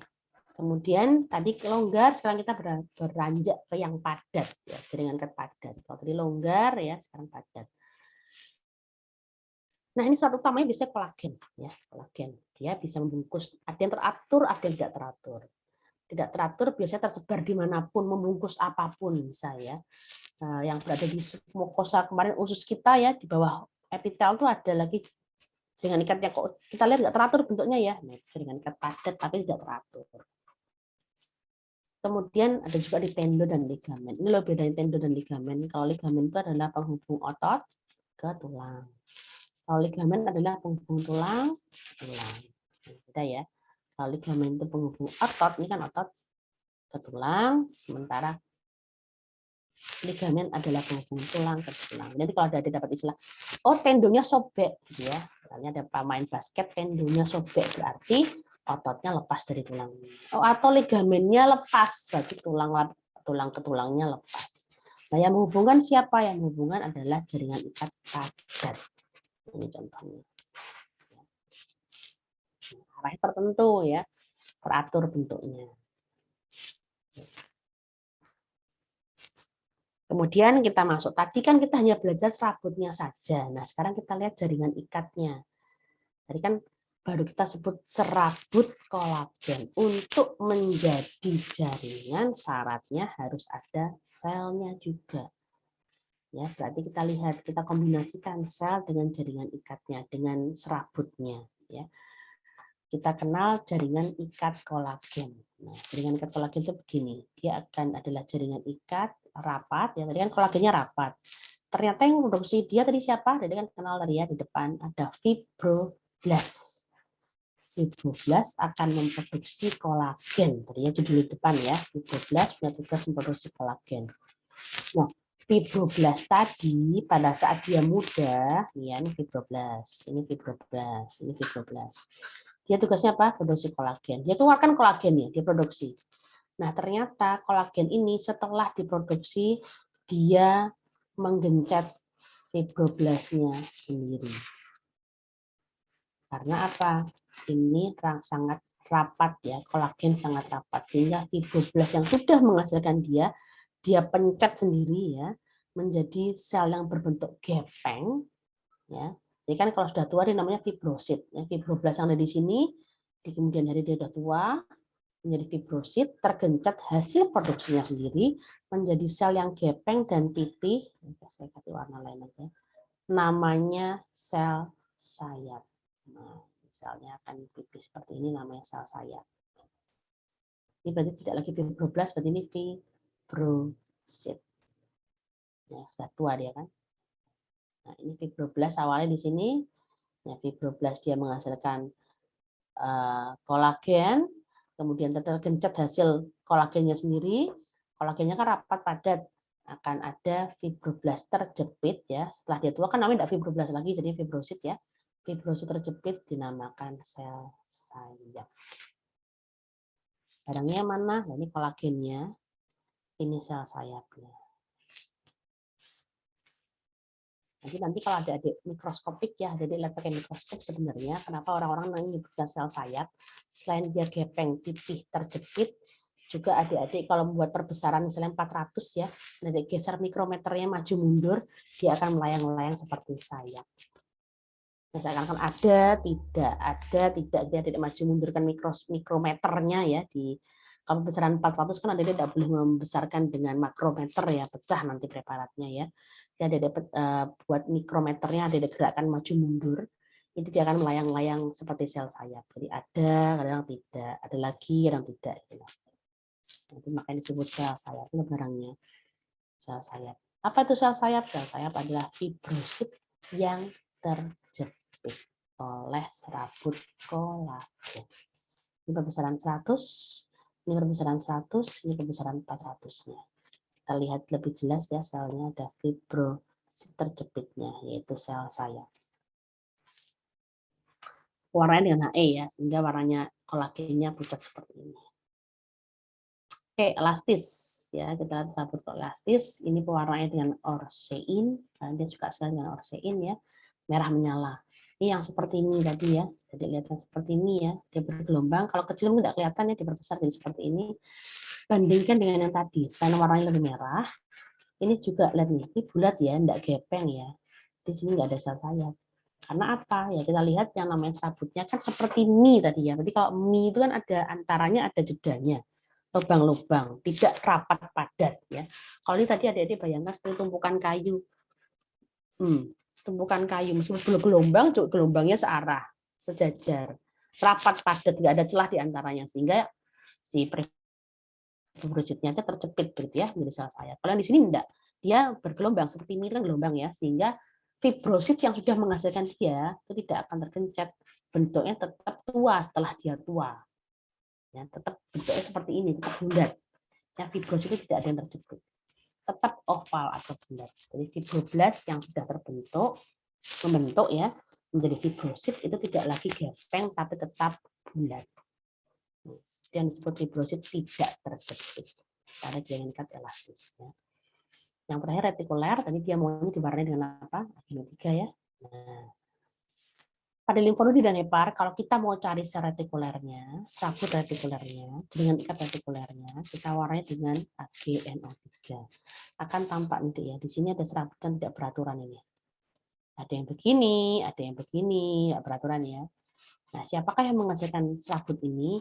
Dia adalah sel-sel retikuler yang ada di sini. Ini ada sel-sel retikuler yang bintik-bintik ini. Nah, ini sel retikuler. Dia tugasnya apa? Fungsinya untuk menghasilkan ini. Ini serabut retikuler dihasilkan oleh sel-sel retikuler. Jadi yang bintik-bintik ini sel retikuler, yang serabut-serabut ini serabut retikuler. Ya, ini berada di limfonodi atau hepar. Nah, kalau di sini berada di sekitar celah-celahnya nih, namanya sinusoid. Ini sinusoid. Disinilah letak dari serabut dan serat retikuler. Yang celah-celah ini lah, di antara celah-celah hepar ini lah. Namanya sinusoid. Ya. Disinilah letak dari jaringan ikat retikuler yang terdiri dari sel-sel retikuler dan serabut-serabut retikuler. Dia maunya diwarnai dengan AgNO3 sehingga berwarna hitam. Oke, sampai sini ada pertanyaan enggak? Bingung? Ada yang mau ditanyakan? Mau tanyakan bagian mana? Jangan bilang semuanya ya. Jadi dengan ikat kembali tadi kita review lagi, ada yang embrio punya, ada yang dewasa punya. Ya, yang embrio tadi ada 2 yang kita kenal ya, mesenkim dan gelatinosa. Itu yang pernah kita review di depan ya. Jaringan ikat sedikit rumit karena bentuknya beda-beda. Kalau seperti epitel kemarin kan hampir sama ya, jadi penamaannya gampang. Ya, epitel selapis, nanti kalau berlapis seperti kompleks gitu ya. Kalau ini sedikit beda. Jadi ada yang jaringan ikat yang embrio yang pertama, yang kedua jaringan ikat yang tua ya, sejati ya. Kemudian ada jaringan ikat yang spesial atau khusus. Yang embrio ada 2 yang kita kenalkan, yaitu mesenkim dan gelatinosa. Mesenkim tadi dari mana? Dia mengikat tulang rawan embrional, ingat ya. Kemudian ada gelatinosa yang ada di tali pusat. Kemudian yang sejati oleh orang dewasa ya secara umum ya, itu ada yang longgar, ada yang padat. Yang longgar yang tadi punya berbagai macam sel. Sementara yang padat ada 2, yang reguler ya tadi jaringan elastis, jaringan retikuler ya. Dan ada lagi yang irreguler. Irreguler itu ya tersebar dimanapun di apa ada ya, misalnya pembungkus ginjal, pembungkus hepar, pembungkus itu enggak kita bisa sebutkan nama jaringannya ya, dia hanya nyebar. Jadi hanya kolagen terpisah, elastis terpisah gitu ya, nyebar-nyebar gitu aja ya. Seperti rumput liar lah ya bayangannya Dedek ya, enggak bisa kita identifikasikan, enggak bisa kita klasifikasikan. Sementara yang regulernya itu yang tadi jaringan ikat kolagen, elastis dan retikuler. Di sini bingung enggak? Nah, baru nanti kita masuk yang spesial di sini atau yang khusus ya. Nah, tadi ya, ini embrio 2 ya tadi ya, yang mesenkim ya. Kemudian ini yang gelatinosa. Ya, gel tali pusat. Kemudian kita masuk yang dewasa ya sekarang. Ini yang longgar dengan berbagai macam selnya. Memang harus ngafalin deh ya, harus ngafalin dan harus, kalau ini sih istilahnya tidak bisa diartikan ya. Ya ini memang nama-nama ya. Kalau nama kan nggak bisa punya meaning ya. Yang dihafalkan jaringan ikat longgar berbagai macam sel ya. Kemudian selnya dengan masing-masing fungsinya ya. Namanya longgar ya, seperti perumahan yang bukan perumahan bahkan ya, perkampungan ya, dengan berbagai macam bentuk dan ini suka-suka dia ya nih, warnanya lain-lain gini ya. Nah, ini berbagai macam bentuk. Nah, ini kalau dilihat di sini ini bisa diidentifikasikan ini apa nih? Ini apa coba nih nomor 1? Nomor 2 apa ini? Ini kan kita potong sisi ini. Ini nomor 3 ini apa nih? Ayo. 1 apa? Bisa enggak? 1 apa? Yang jadikan longgar. Ini satu adalah Saya bisa? Fibroblast. Oke, pintar. Nomor 2? Fibrosit. Oke, gampang. Nomor 3? Ini. Apa nomor 3? Bentuknya ada tentakelnya, ada knopnya di sini, di sini ada tentakelnya ya, karena kromatinnya yang radial enggak nampak. Ini sel plasma, bisa dia menggerombol. Nah, itu cara mengidentifikasikan ya. Nah, ini adalah sel histiosit-nya. Kemudian ya dia macam-macam bentuknya. Nah, dan diferensiasi undifferentiated ya. Ada lagi sel eosinofil yang dikenal ya kalau eosinofil ya. Ini sama dengan eosinofil di darah, cuma dia pas kebetulan jalan-jalannya ke bawah kulit gitu ya. Bentuknya sama. Mungkin eosinofil ada dia kenal ya, harusnya ada katam nih kalau udah semester 6. Bentuknya ya saya makin tidak jelasin lagi. Bentuknya besar selnya, terus ada kromatin, ada lobusnya 2 seperti gagang telepon atau seperti apa ini bentuknya seperti apa ini? Kacamata ya. Granulanya kasar berwarna merah. Itu harusnya adik-adik kalau analis semester 6 ya eosinofil sudah sangat-sangat hafal ya. Karena bisa ngitung enggak lagi menemukan ya. Nah, granulanya kasar berwarna merah. Sehingga karena granulanya besar, dia nutupi lobusnya. Ini sekarang enggak kelihatan di sini lobusnya. Sama juga kelihatan lobusnya karena ketutupi granula kasar berwarna merah. Ya sama seperti eosinofil yang ada di darah, fungsinya juga sama, cuma dia kebetulan jalan-jalan di jaringan kata longgar di bawah kulit ya. Nah, ya banyak sekali bentuknya ya. Bentuknya macam-macam dan juga ada sel pigmen juga mungkin di bawah kulit. Asalnya dari epidermis yang kemarin Dede lihat ya, ada melanosit di bawah kulit itu ya, di lapisan paling bawah di basal. Nah, kemudian yang padat. Nah, padat ada yang teratur, ada yang tidak teratur. Yang tidak teratur di mana? Ya, ini ada di kapsul-kapsul. Jadi pembungkus-pembungkus. Jadi kan tubuh kita ini setiap organnya ada pembungkusnya ya. Ya kan seperti kalau adik-adik memwrapping makanan lah ya, tiap ini di bubble wrapping. Setiap makanan di bubble wrapping gitu ya. Nanti sama tubuh kita juga gitu. Di setiap organ kita punya pembungkus. Nah, pembungkusnya tadi itu loh, itu tuh terdiri dari jaringan ikat padat tapi yang tidak teratur. Artinya tidak bisa kita klasifikasikan, tidak bisa kita kelompokkan. Dia arahnya juga kadang-kadang nggak beraturan ya, tidak punya nama sendirilah ya, ya sudah tidak teratur tempatnya. Berkasnya arah tidak teratur juga. Sementara yang punya aturan itu ada 3 yang kolagen, elastis dan retikuler. Ini pada dewasa ya. Ini kolagen ya, kemudian elastis, dan retikuler. Yang ini paham? Bingung enggak? Ada yang masih bingung tanyakan dulu. Memang istilahnya banyak sekali dapat banyak ya. Seperti di BOM istilah baru ya. Itu memang perlu ditulis lagi. Jadi kalau tips-triknya ya biasanya mahasiswa itu kalau mahasiswa FK saya minta untuk tulis kembali di kertas. Sampai tulisannya betul. Karena kadang-kadang kan misalnya retikuler kadang tulisnya reti tidak ada i-nya, retikuler gitu ya. Jadi tolong ditulis sampai betul. Memang ini banyak sekali istilah baru yang ada didapat, namanya jaringan dasar ya, ini basic untuk semua jaringan di kemudian hari, sehingga Dede harus tahu betul. Nanti kalau diajarin misalnya kolagen, enggak lagi harus bingung kolagen itu apa ya, gitu lagi ya. Sudah tahu kolagen di mana distribusinya langsung keluar file di kepala itu harus. Ya, distribusinya di sini saja ya. Nah, oke. Pada pertanyaan kita masuk yang spesial. Tadi kan pembagian 3 besarnya kan ada embrio, dewasa atau sejati, atau sebenarnya ya. Dan yang ketiga adalah spesial. Nah, yang spesial itu hanya diajarkan lemak dan tulang rawan, enggak semua. Karena tulang dan hematopoietik, darah itu ada di mata kuliah lain. Jadi ya sudah diserahkan ke sana aja ya. Terlalu banyak kondisi semua di luar. Lemak, nah, mungkin lemak jauh lebih gampang kalau lemak ini sebenarnya. Lemak ini teorinya seperti ini nih ya, pria lebih sedikit sebenarnya dibanding wanita, makanya wanita lebih gemuk gitu maksudnya ya, tidak juga sih ya. Wanita persentase yang tubuhnya maksudnya itu ya, di sini pria sekian, wanita lebih besar memang ya, dan normalnya seperti ini apa, takdirnya seperti ini gini ya ceritanya. Nah, lemak ini ada 2 macam, ya, secara mikroskopis kita lihat ya. Mungkin makrosnya ya kalau pas kita bisa ketemu ya bisa lihat bedanya, tapi karena jarang ketemu yang coklat ini sehingga kita kadang-kadang hanya lihat yang namanya lemak itu putih aja gitu ya, yang lemak putih. Lemak putih secara mikroskopis ya penamaannya. Kalau makroskopis ya lemak gitu aja lang tahunya ya. Putih dan coklat. Tapi secara mikroskop poler. Mengapa namanya mono dan multi? Kita lihat dari mikroskopisnya. Jadi kita bandingkan dulu di sini. Saya gambarkan dulu ya. Lemak putih atau monovakuoler, dia gambarnya seperti ini. Asalnya di layaknya seperti biasa. Dia hampir seperti goblet ceritanya. Dia adalah sel dengan inti di tengah. Kemudian saat manusia itu lahir, akan ada tetesan lemak masuk ke sini. Nah, masuk lemak dia tangkap, masuk lemak dia tangkap, masuk lemak dia tangkap.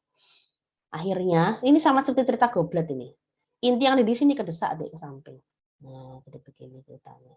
Nah, kami jadi ruangan dia ini penuh dengan lemak, tetesan lemak. Ya. Jadi intinya akan tergeser ke samping. Sama juga yang di sini. Ini tergeser ke samping. Mungkin yang bisa ke samping itu bisa kanan, depan, atas, bawah, bebas lah ya. Nah, ini sama begini semua. Nah, yang tengah yang kosong ini isinya lemak semua. Nah, pada saat ada pembuatan preparat, lemak itu kan luntur dengan alkohol ya. Nah, sehingga nanti ketemunya hasil akhirnya adalah hanya kerangka begini dengan intinya di tepi. Itu yang disebut lemak monovakuoler atau lemak putih. Ya. Sementara lemak coklat di sini kita lihat ya, ini yang multivakuoler. Kenapa namanya multivakuoler? Karena dia modelnya seperti ini. Satu, vakuolanya tidak ada di dalam. Ini di sini dia seperti bunga. Kemudian di sini ada lagi nih. Ini buat bunga lagi di sini. Nah, bunga satu dengan lain saling bertabrakan sebenarnya. Nah, ini loh. Ini yang bikin dia seakan-akan kotor. Nah, ini sebenarnya satu rangkaian dia itu ya satu begini ini dengan inti di tengah, kemudian vakuolanya banyak, namanya vakuola. Kalau tadi vakuola cuma satu, ini satu vakuola ya, satu inti. Kalau ini enggak, dia vakuolanya banyak, makanya disebut multivakuoler. Sementara satu sel ini dengan lainnya sering bertabrakan. Nah, ini intinya ya, ini nah, nanti ada lagi enggak sama besar juga vakuolanya. Ada lagi di sini nabrak lagi. Jelas. Ya. Ini kasa yang bersih. Nah, ini kita lihat gambarnya ya, jelas mungkin ya. Dan ini jangan dibayangkan bentuknya sama besar semua ya, tidak sama besar, ada yang besar, ada yang kecil. Vakuolanya. Sisinya kalau di sini monovakuoler artinya satu vakuola, satu ini satu vakuola, ini satu vakuola ya. Ini satu vakuola, ini satu vakuola. Ini vakuolanya mana? Ini vakuolanya kecil-kecil ini vakuolanya. Yang satu sel vakuolanya banyak, makanya namanya multivakuoler. Kalau kita saya lebih sering gambar dulu dibandingin. Nah, secara makroskopis bentuknya putih sampai kuning tua. Ini kalau Adik mungkin pernah pegang lemak secara belum diapa-apain ya, lemak yang baru misalnya Adik sembelih, bukan sembelih ya, ayam disembelih ya, kalau mencit dibunuh gitu ya. Jadi lihat yang putih sampai kuning tua inilah lemak monovakuoler ya. Ada di seluruh tubuh ya, dimanapun tergantung kegemukan seseorang itu ya, di mana-mana ya, makin gemuk makin banyak aja gitulah ceritanya ya. Di skrotum, palpebra, palpebra kita tuh ya, untuk mata ini juga ada. Di telinga lobus auricula, telinga kita yang paling bawah yang sering cewek dikasih anting-anting itu namanya lobus auricula. Tergantung umur dan jenis kelamin ya, tadi sudah ditentukan di depan ya. Jenis kelamin makin banyak di wanita, isinya bisa trigliserid ya, dimanapun ada ya. Pokoknya yang bentuknya kalau dibuka bentuknya putih sampai kuning tua itulah lemak monovakuoler. Kita buat preparat dengan lihat nih, kosong-kosong nih ya. Ini karena lemaknya udah luntur, ada pakai alkohol kan, hilang. Intinya kita lihat nih, kita besarkan ya, ini intinya di samping tepi nih. Intinya di tepi, di pinggir. Nih. Gambaran tepi. Nah, ceritanya inilah fungsinya deposit makanan. Nah, ini satu faktor intinya cuma satu ini. Jadi seakan-akan tampak kosong, bersih ya, karena sudah luntur ya. Nah, kalau orang dulu menyebutkan seperti cincin stempel, atau bahasa latinnya signet ring cell. Nah, ini saya permudah adik-adik, ini stempel itu bentuknya seperti ini. Mau buat cap gitu ya, ngecap stempel itu, kalau zaman dulu, kalau sekarang kan ceklek kurang kali gitu ya, lain. Kalau zaman dulu itu kan pakai cetak gitu, masih ingat enggak? Nah, itu Tadi dia selalu nampilin kines di atasnya tuh loh. Nah, kines di atas itulah yang kita gambarkan seperti tanda ya untuk menentukan atas bawah tuh loh. Nah, ini seperti inilah gambarannya. Nah, ini begini, ada di sininya. Nah, itu namanya cincin stempel. Cincin ada stempelnya gitu ya, di atasnya stempelnya untuk menentukan ini atasnya loh, ini bawahnya gitu ya. Dan nama latinnya signet ring cell. Ini fungsinya untuk deposit makanan. Ini lemak putih secara umum, nama mikroskopiknya lemak monovakuoler, lobusnya jelas, selnya bulat, dindingnya jelas ya kan, satu-satu ini sini, ini sendiri gitu ya, jelas ya. Terdapat vakuola yang besar, tampak kosong ya, ada cincinnya seperti cincin stempel ya, seperti ini ya. Intinya fungsinya deposit makanan. Ya dia dimanapun ada. Ini dia antara arteri ya ada. Nah, kita bandingkan dengan yang multi. Nah, ini kita lihat deh, multivakuoler. Nah, fungsinya sedikit berbeda. Dia termogenik, yaitu penstabil suhu. Tugasnya beda. Kalau tadi deposit makanan, kalau ini termogenik, suhu hubungannya. Sehingga dia berada di tempat-tempat atau di hewan yang membutuhkan banyak perlindungan terhadap suhu. Makanya biasanya kita ambil dari ini loh, interscapula rodentia, namanya cantik ya. Dan nanti anaknya jangan kasih nama ini deh ya. Antar scapula. Pernah tahu nggak scapula di mana? Scapula di tulang punggung kita yang nonjol, scapula namanya. Tulang punggung kita yang nonjol kanan kiri itu loh. Nah itu bentuknya seperti segitiga begitu. Nah segitiga begini dan segitiga ke sana di sini apa di punggung kita. Interscapula rodentia. Roden apa? Binatang pengerat. Jadi kasarannya punggung tikus gitulah ya. Nah, punggung tikus, ya pengerat kan bisa jadi tikus, mencit dan lain-lain lah ya, pengerat ya, hewan pengerat. Jadi di interscapula rodentia. Kalau kita lihat namanya mencit, tikus itu alaminya, ini bukan kita ngomong tikus lab ya, alaminya dia berada di daerah yang dingin. Ya kan di selokan gitu ya, kalau Dedek tahu ya. Nah, sehingga dia butuh pemanas, yaitu lemak. Inilah pemanasnya, lemak multivakuoler ya. Termogenik. Jadi punggungnya dia nanti kalau ada bongkar, ada bedah, itu kebanyakan bukan seperti tadi monovakuoler, bentuknya warnanya kuning, tapi lebih ke arah coklat. Apalagi kalau dia benar-benar hewan pengerat ya, artinya bukan hewan lab adik-adik ya, bukan mencit adik-adik ya. Kalau mencit adik-adik kan mencit cantik gitu ya ceritanya, dia di lab gitu lah ya. Dia makanannya tertentu, dia tidak butuh termogenik, kemudian juga di center dikasih penghangat gitu ya. Jadi udah ada butuh lagi lemak multi. Tapi kalau ada dengan dari tikus girok misalnya ya, atau tikus apa yang ada di rumah gitu ya, semoga ada di rumahnya dulu ya. Diselokan gitu, diambil gitu ya. Nah itu dia punggungnya ya interscapula rodentianya, di interscapula di punggungnya itu lemaknya kebanyakan coklat. Warnanya coklat secara makroskopis.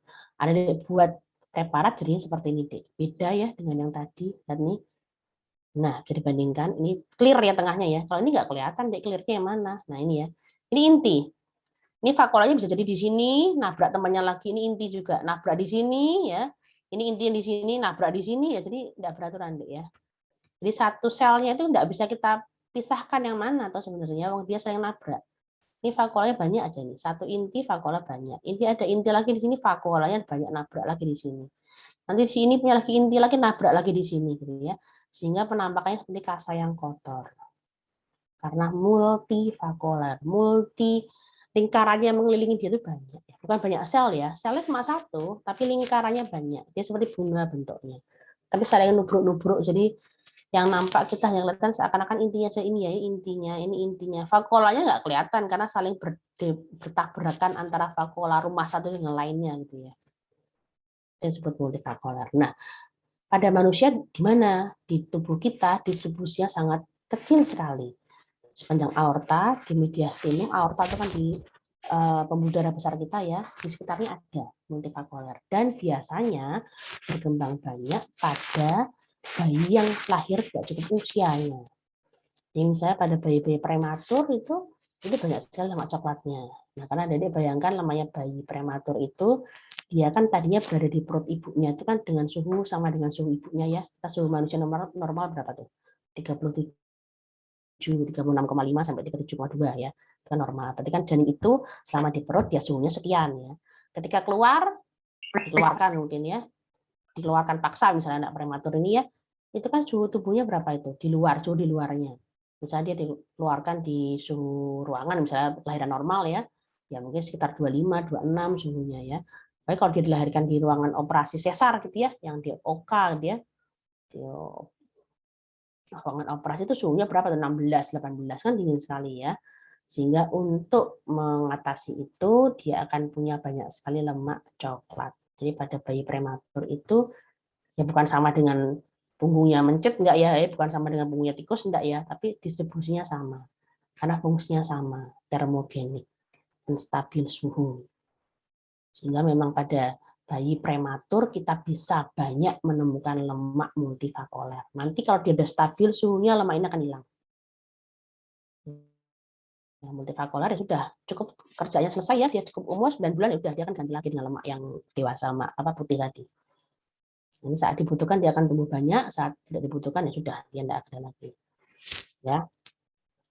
Oke, ini gambaran beberapa slide yang mungkin bisa saya tampilkan review dari yang tadi. Semoga bisa jalan. Oh, jalan enggak? Oh,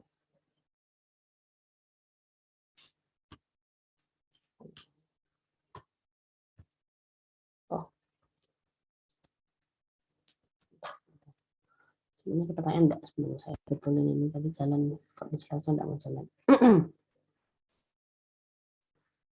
Ada pertanyaan enggak? Malah bingung. Memang makin ke sini pelajarannya makin susah ya, Dek ya. Oke, semoga bisa. Jadi sebelum mulai saya coba sudah bisa. Nah.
Pause the video, try to identify the tissue, then afterwards play the video to check your answers.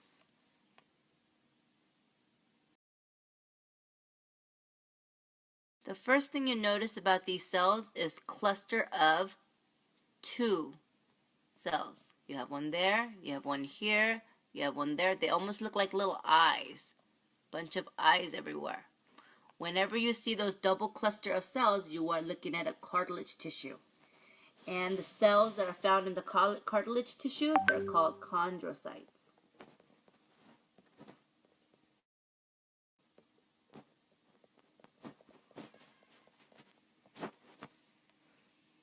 The house or the space that they're sitting in, this darker area behind it, that is what is called the lacunae. So the chondrocytes lives inside the lacunae. Once you've decided that it is a cartilage cell, you need to look for fibers. If you don't see any fibers like this tissue, then you know you're looking at a hyaline cartilage. All of the non-cellular portion in the background, all of this background stuff, this is your ground substance.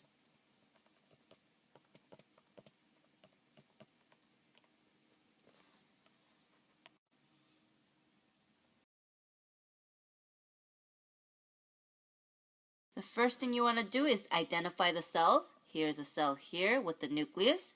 Here's another cell with a nucleus, and even though you don't see them clustered together, they do kind of look like eyes or an egg with the yolk in the middle. So whenever you see that, you know you're looking at cartilage cell, which means these are your chondrocytes.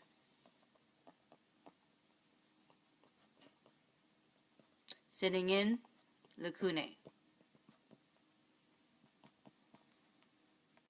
The next thing you want to ask yourself is their fibers, and you notice that all of these thick collagen fibers running through them, and it is massively covered in collagen fibers. When you see all of these collagen fibers, then you know you are looking at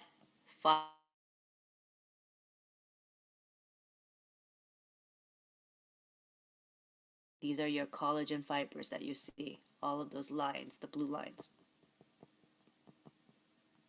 So this is your fiber cartilage.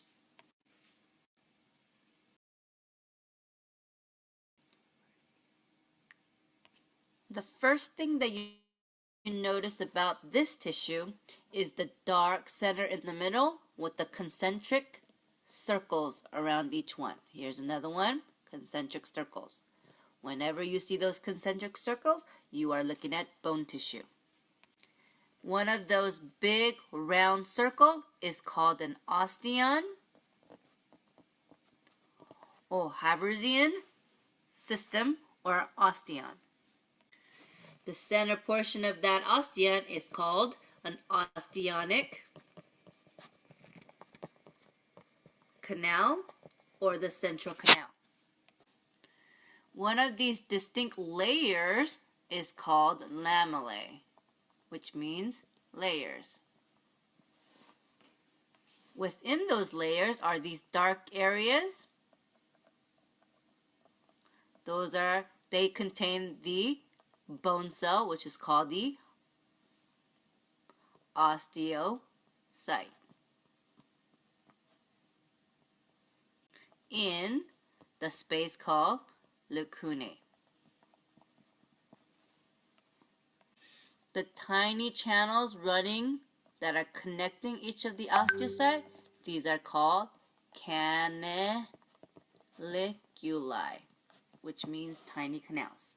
All of the lighter area background, those are your ground substance made up of calcium phosphate.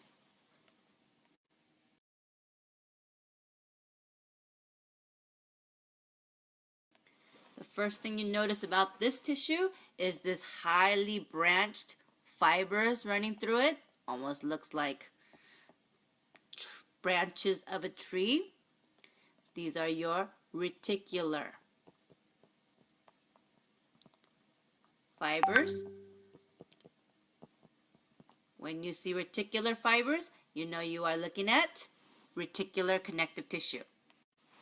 In this tissue, you notice that you cannot really see any cells at all. All you see is this thick layers of collagen fibers running through it. And notice that they are pretty much all parallel. In these little tiny spaces are the nuclei, our nucleus of some cells of the fibroblasts. Fibroblasts, remember, are the actual cells that make the fibers. And these dark, thick fibers, these are your collagen fibers.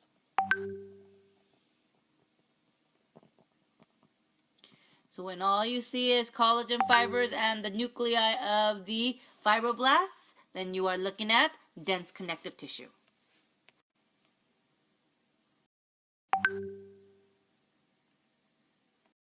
The first thing you notice about this tissue is the cobweb or spiderweb appearance with these thick collagen fibers.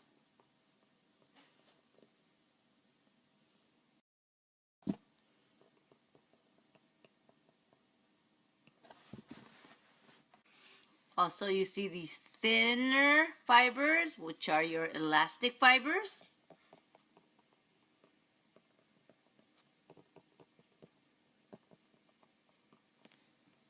And note the fact that those fibers do not run parallel, but they're kind of crisscrossed.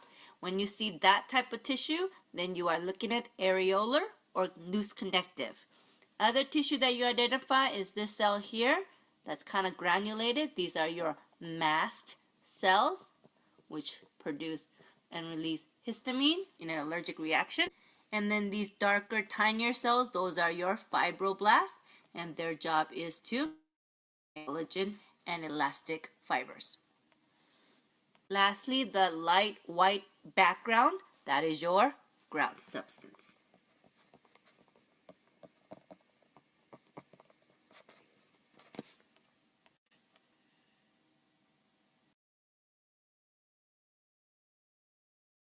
The first thing you notice about these tissue are these red disc-shaped structures.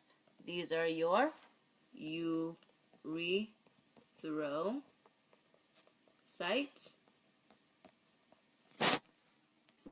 Red blood cells, then you are looking at blood tissue. These blue color structure are your leukocytes, which are your white blood cells. These tiny little dots that you see all around here, this one, and this one, those are your platelets, which are involved in allowing your blood to clot. And then on this background color, the ground substance, this is your plasma, your liquid ground substance.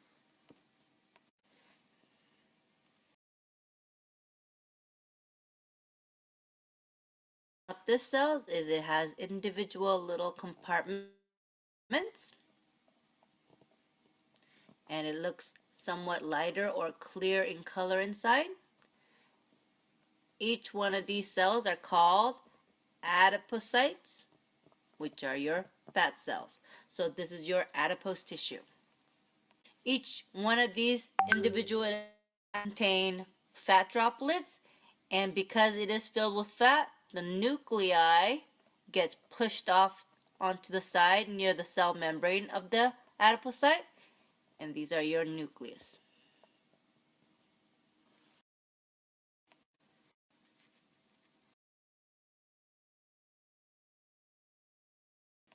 The first thing you notice about these tissue is the cluster of cells that look like eyes. So once you decide that you see these eye-looking cells, you know that these are your chondrocytes sitting inside the lacunae. You should know that chondrocytes are found in cartilage tissue.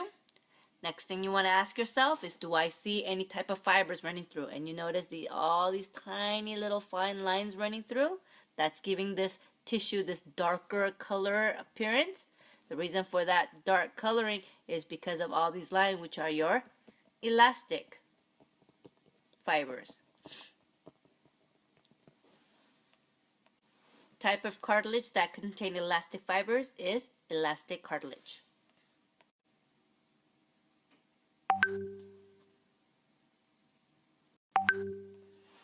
Here's another tissue with collagen fibers running in this direction.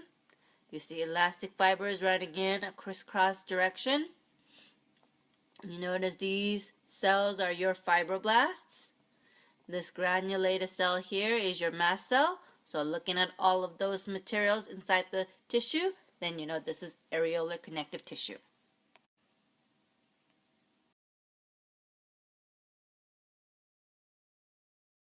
Notice the concentric circles that you see. Near the center, this is called the osteon. These tiny dark areas are your osteocytes, bone cells, contained inside the lacunae. Those osteocyte and lacunae lie around these concentric circles called lamellae. These tiny channels connecting the osteocyte, those are your canaliculi. One huge circle is called an osteon. All those structures are found inside the bone tissue.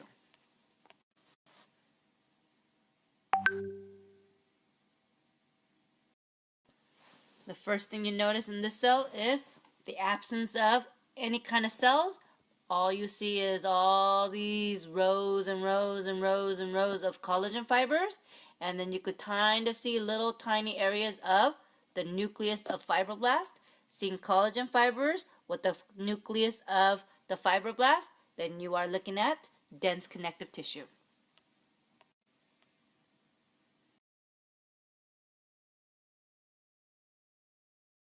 Notice the distinct large cell. Oke, ini sama ya, diulang dari depan sudah ada. Oke, saya teruskan lagi dulu. Ya. Jadi tadi ada identifikasi dari berbagai macam jaringan ikat ya sebenarnya. Mungkin yang di belakang tadi belum sampai, belum diajarkan.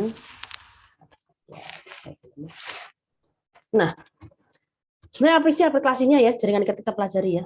Ini adalah penyakit namanya Marfan syndrome.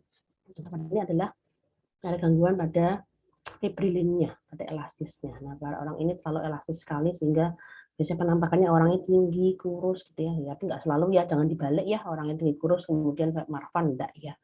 Nah, ini orangnya tinggi kurus tapi dia sangat elastis sekali ya. Nah, sehingga kita harus tahu distribusinya elastisnya di mana saja ya, daerah ini. Nah, kalau yang di kulit mungkin nggak begitu bermasalah ya, tapi kita bahayanya apabila kita kena jaringan-jaringan yang vital ya, jaringan organ tubuhnya yang vital. Contohnya nih seperti lensanya aja lepas nih ya, lihatnya ini lensanya lepas ya, harusnya kan di tengah-tengah nggak kelihatan ya, ini lepas ya. Kemudian di aortanya juga saking elastisnya, dinding aorta harusnya sangat-sangat tidak seperti tembok ya, nggak bisa dimasuki oleh tangan, nggak bisa ya, ini bisa dimasuki darah di sini, sehingga darah masuk dalam sini sehingga dindingnya menjadi tipis sekali sehingga seperti balon mudah pecah ya. Aorta pecah ya nggak tertolong ya, sehingga pada pasien ini sering terjadi sudden death atau kematian mendadak ya. Kemudian aplikasi lainnya adalah tadi ya, jadi kan saya minta belajar itu ada kolagen tipe 1, kolagen tipe 2, kolagen tipe 3 gitu ya. Nah, ternyata pada pasien ini terjadi kelainan kolagen tipe 1-nya. Nah, jadi lihat tadi tabelnya tadi itu, kolagen tipe 1 di mana saja distribusinya. Disitulah letak kelainannya. Di situ ada tulisannya tulang ya di situ ya. Nah, memang pada pasien ini terjadi gangguan pertumbuhan tulang. Tulangnya tidak selesai gitu ya produksinya. Terdapat mutasi pada gen untuk memproduksi kolagen tipe 1. Ya, kolagen tipe 2 ini tidak ada masalah. Kemudian pada ini ada gangguan jaringan ikat ya, autoimun. Nah, ini disebabkan karena genetik ya. Nah, contohnya adalah LES ya, lupus erythematosus. Ini juga yang diserang adalah seluruh jaringan ikat ya. Kalau kita tahu jaringan ikat di tubuh kita di mana-mana ya, sehingga ini ya orangnya bisa terserang di mana-mana juga sih, seluruh tubuhnya bisa terganggu ya. Jadi kepala kaki yang jaringan ikat ya pasti kena semua. Dan satu lagi yang mungkin adik-adik kenal adalah penyakit ini ya, rheumatoid arthritis ya. Ini namanya autoimun. Jadi imunitasnya menyerang diri kita sendiri sama seperti polisi yang membunuh orang sipil gitu ya.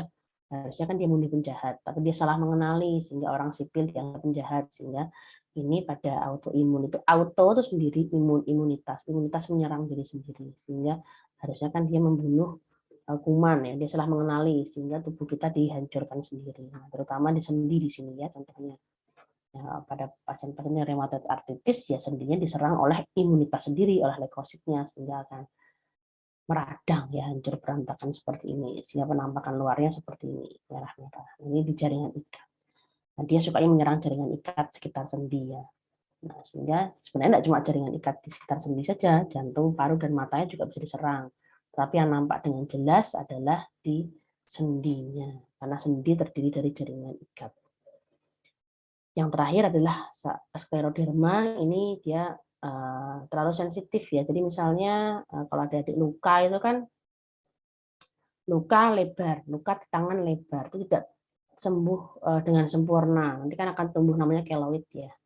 Nah, keloid itu pada orang tertentu dia aktivasinya sangat-sangat cepat gitu. Jadi baru hari pertama, kedua sudah tumbuh keloidnya. Harusnya kan tumbuhnya pada saat tidak sempurna penyembuhannya. Jadi hari ke-7 misalnya. Ini dia sangat cepat sekali karena terlalu sensitif sekali ya. Ini pada pasien skleroderma. Sehingga dia luka sedikit dan skarnya, keloidnya tumbuh lebih duluan. Jadi ya terjadi bentuk-bentuk aneh jadinya ya. Karena tadi harusnya jaringan biasa menjadi keloid semua, menjadi jaringan ikat semua. Ini terlalu sensitif jaringannya ya.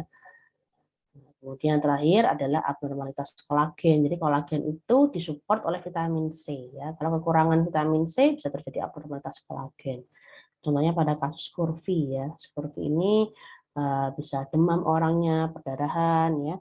Bahkan rambutnya pun rontok semua seperti ini gitu ya. Ini contoh-contoh dari kelainan-kelainan pada jaringan ikat.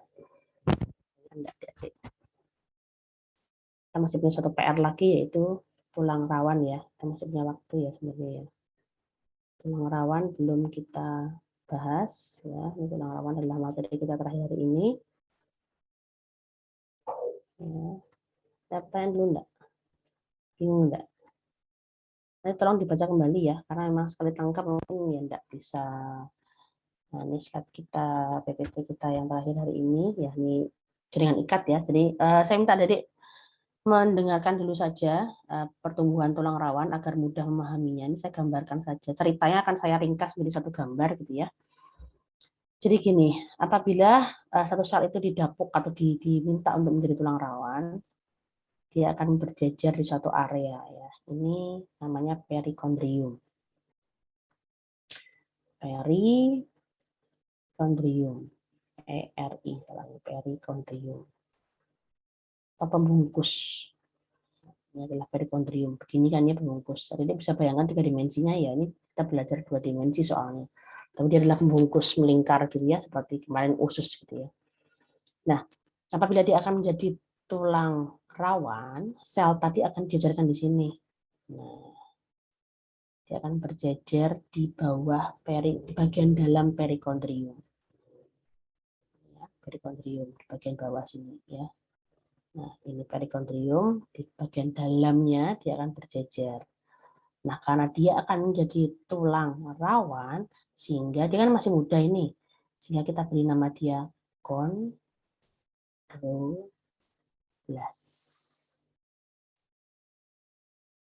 Ya, kondroblast. Kemudian suatu hari dia akan berjalan ke tengah, karena dia akan menua ya, dia akan berjalan ke tengah. Ke tengah, maksudnya ke tengah lapangan pandang ini ya, ke sini dia. Begini. Nah, begini. Kemudian sudah dia tetap di sini terus. Ya. Ini karena dia tua kita sebut namanya kondrosit. Kondrosit. Kondrosit ini saya zoom ya, saya perbesar di atas saja biar gampang ya. Ini kondrosit. Nah, kondrosit ini dia akan diberi satu rumah pembungkus luar namanya lakuna. Nama rumahnya diletakkan namanya lakuna.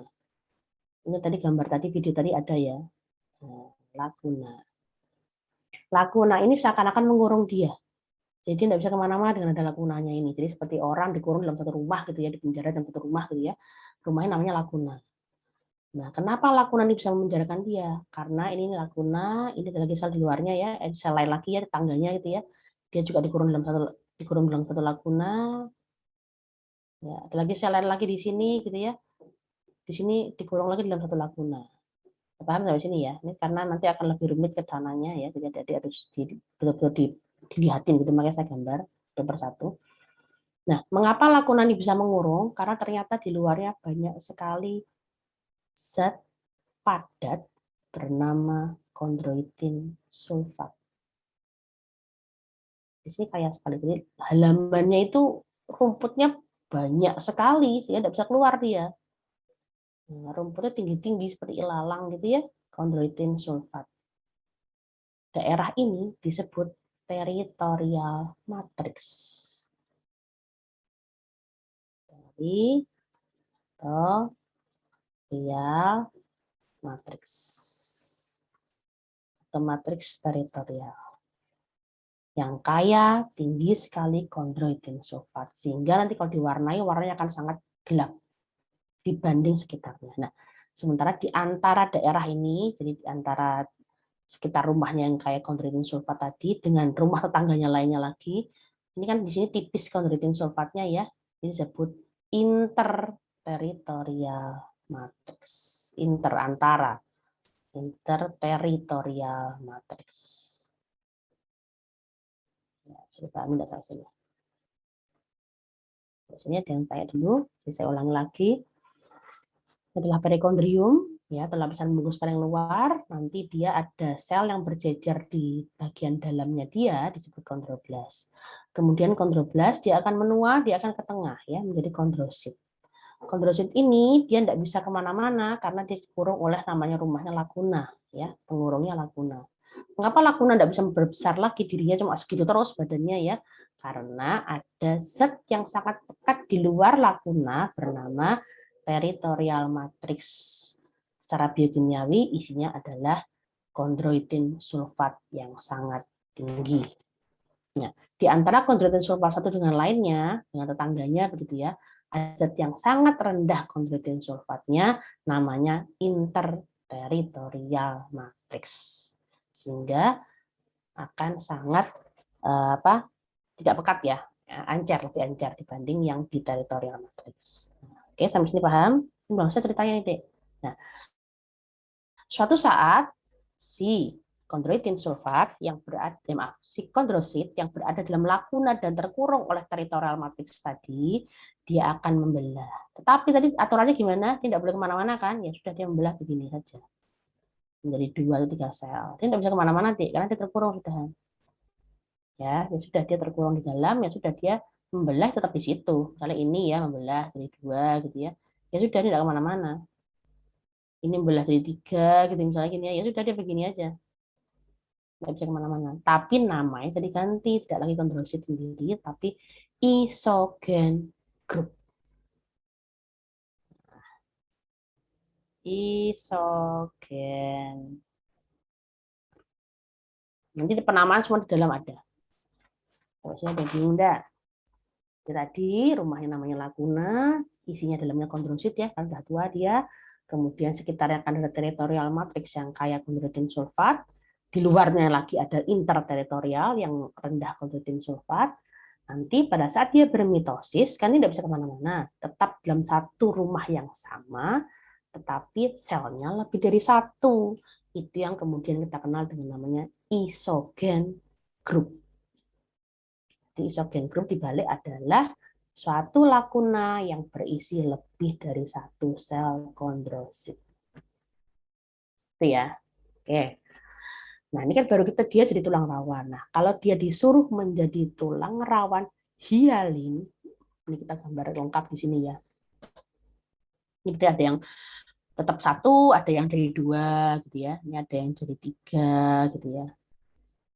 Nah, tergantung dia membelah apa enggak, suka-suka dia ya. Ini 2, ada yang 3 gitu ya.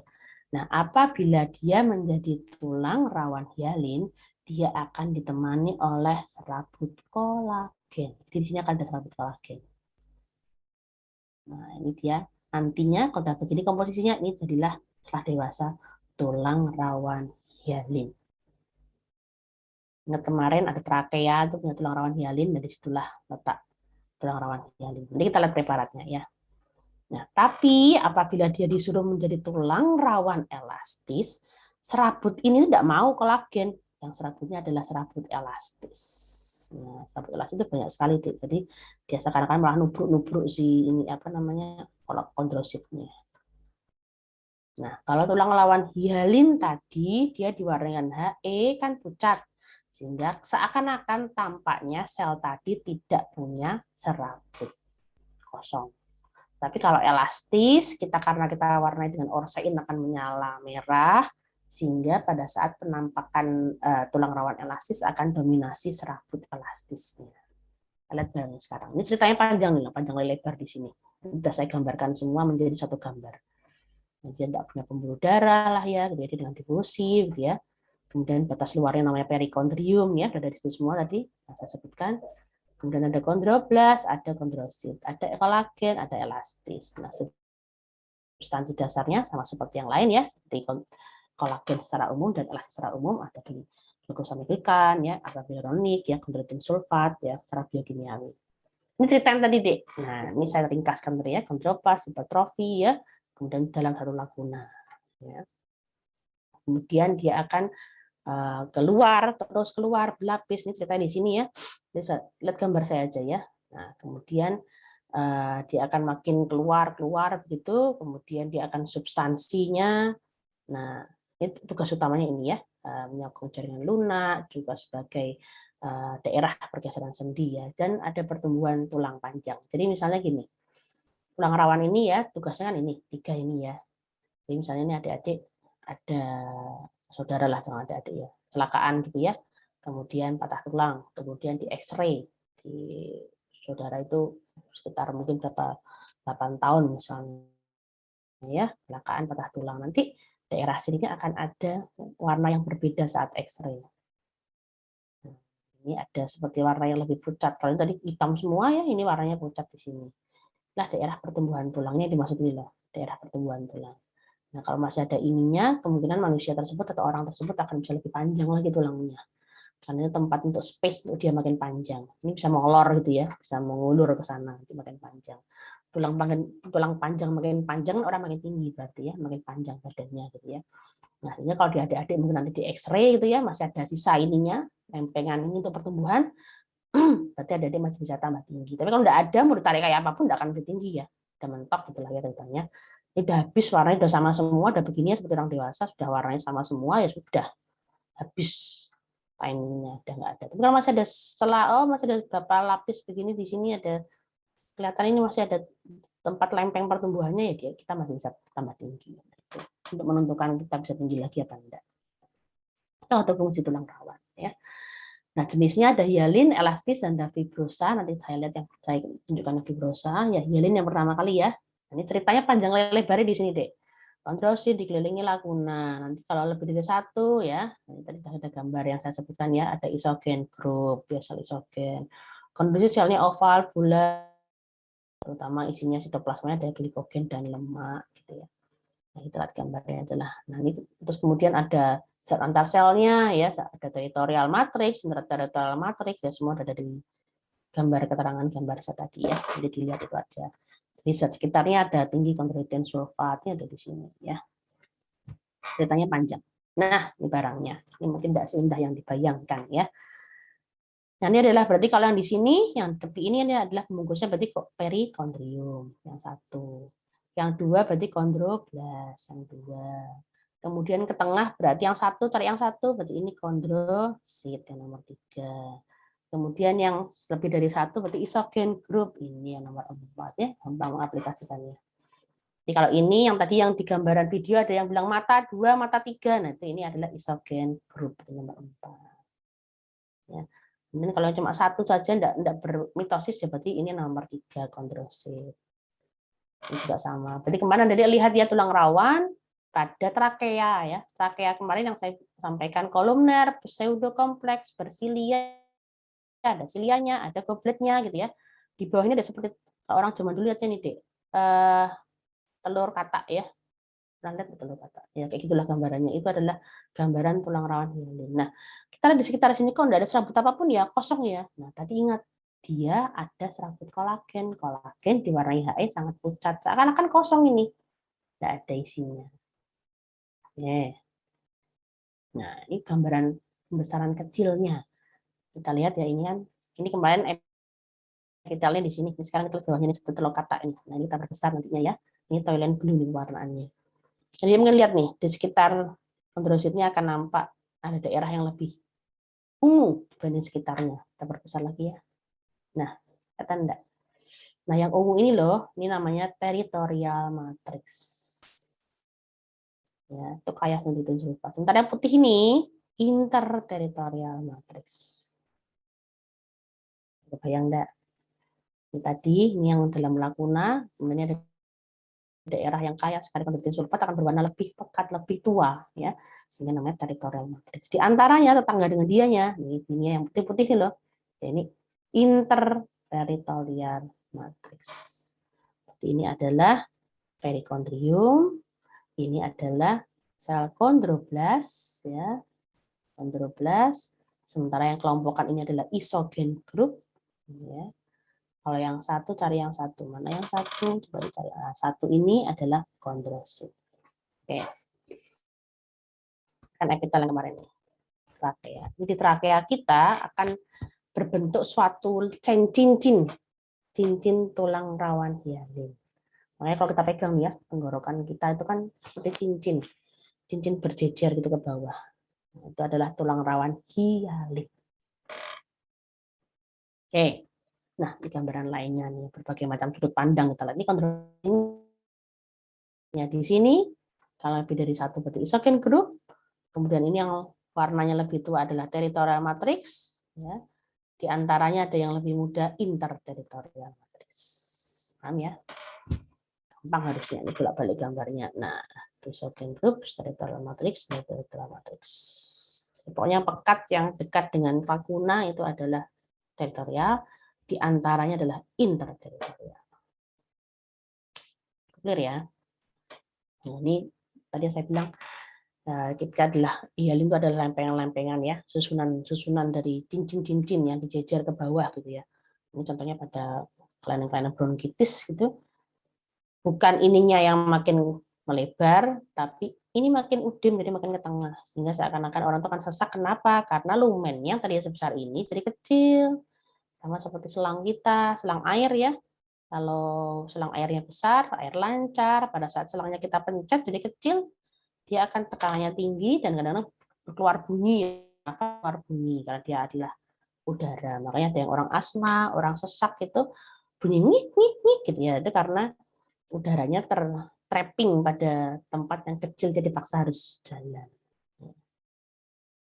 Kemudian kegunaan lain lagi untuk bronkos kita itu ya, tadi pada saat ada gangguan di sini kita bisa bronkoskopi namanya ya, seperti ini ya, bronkoskopi untuk mencari neropong ya secara tanpa dibedah maksudnya.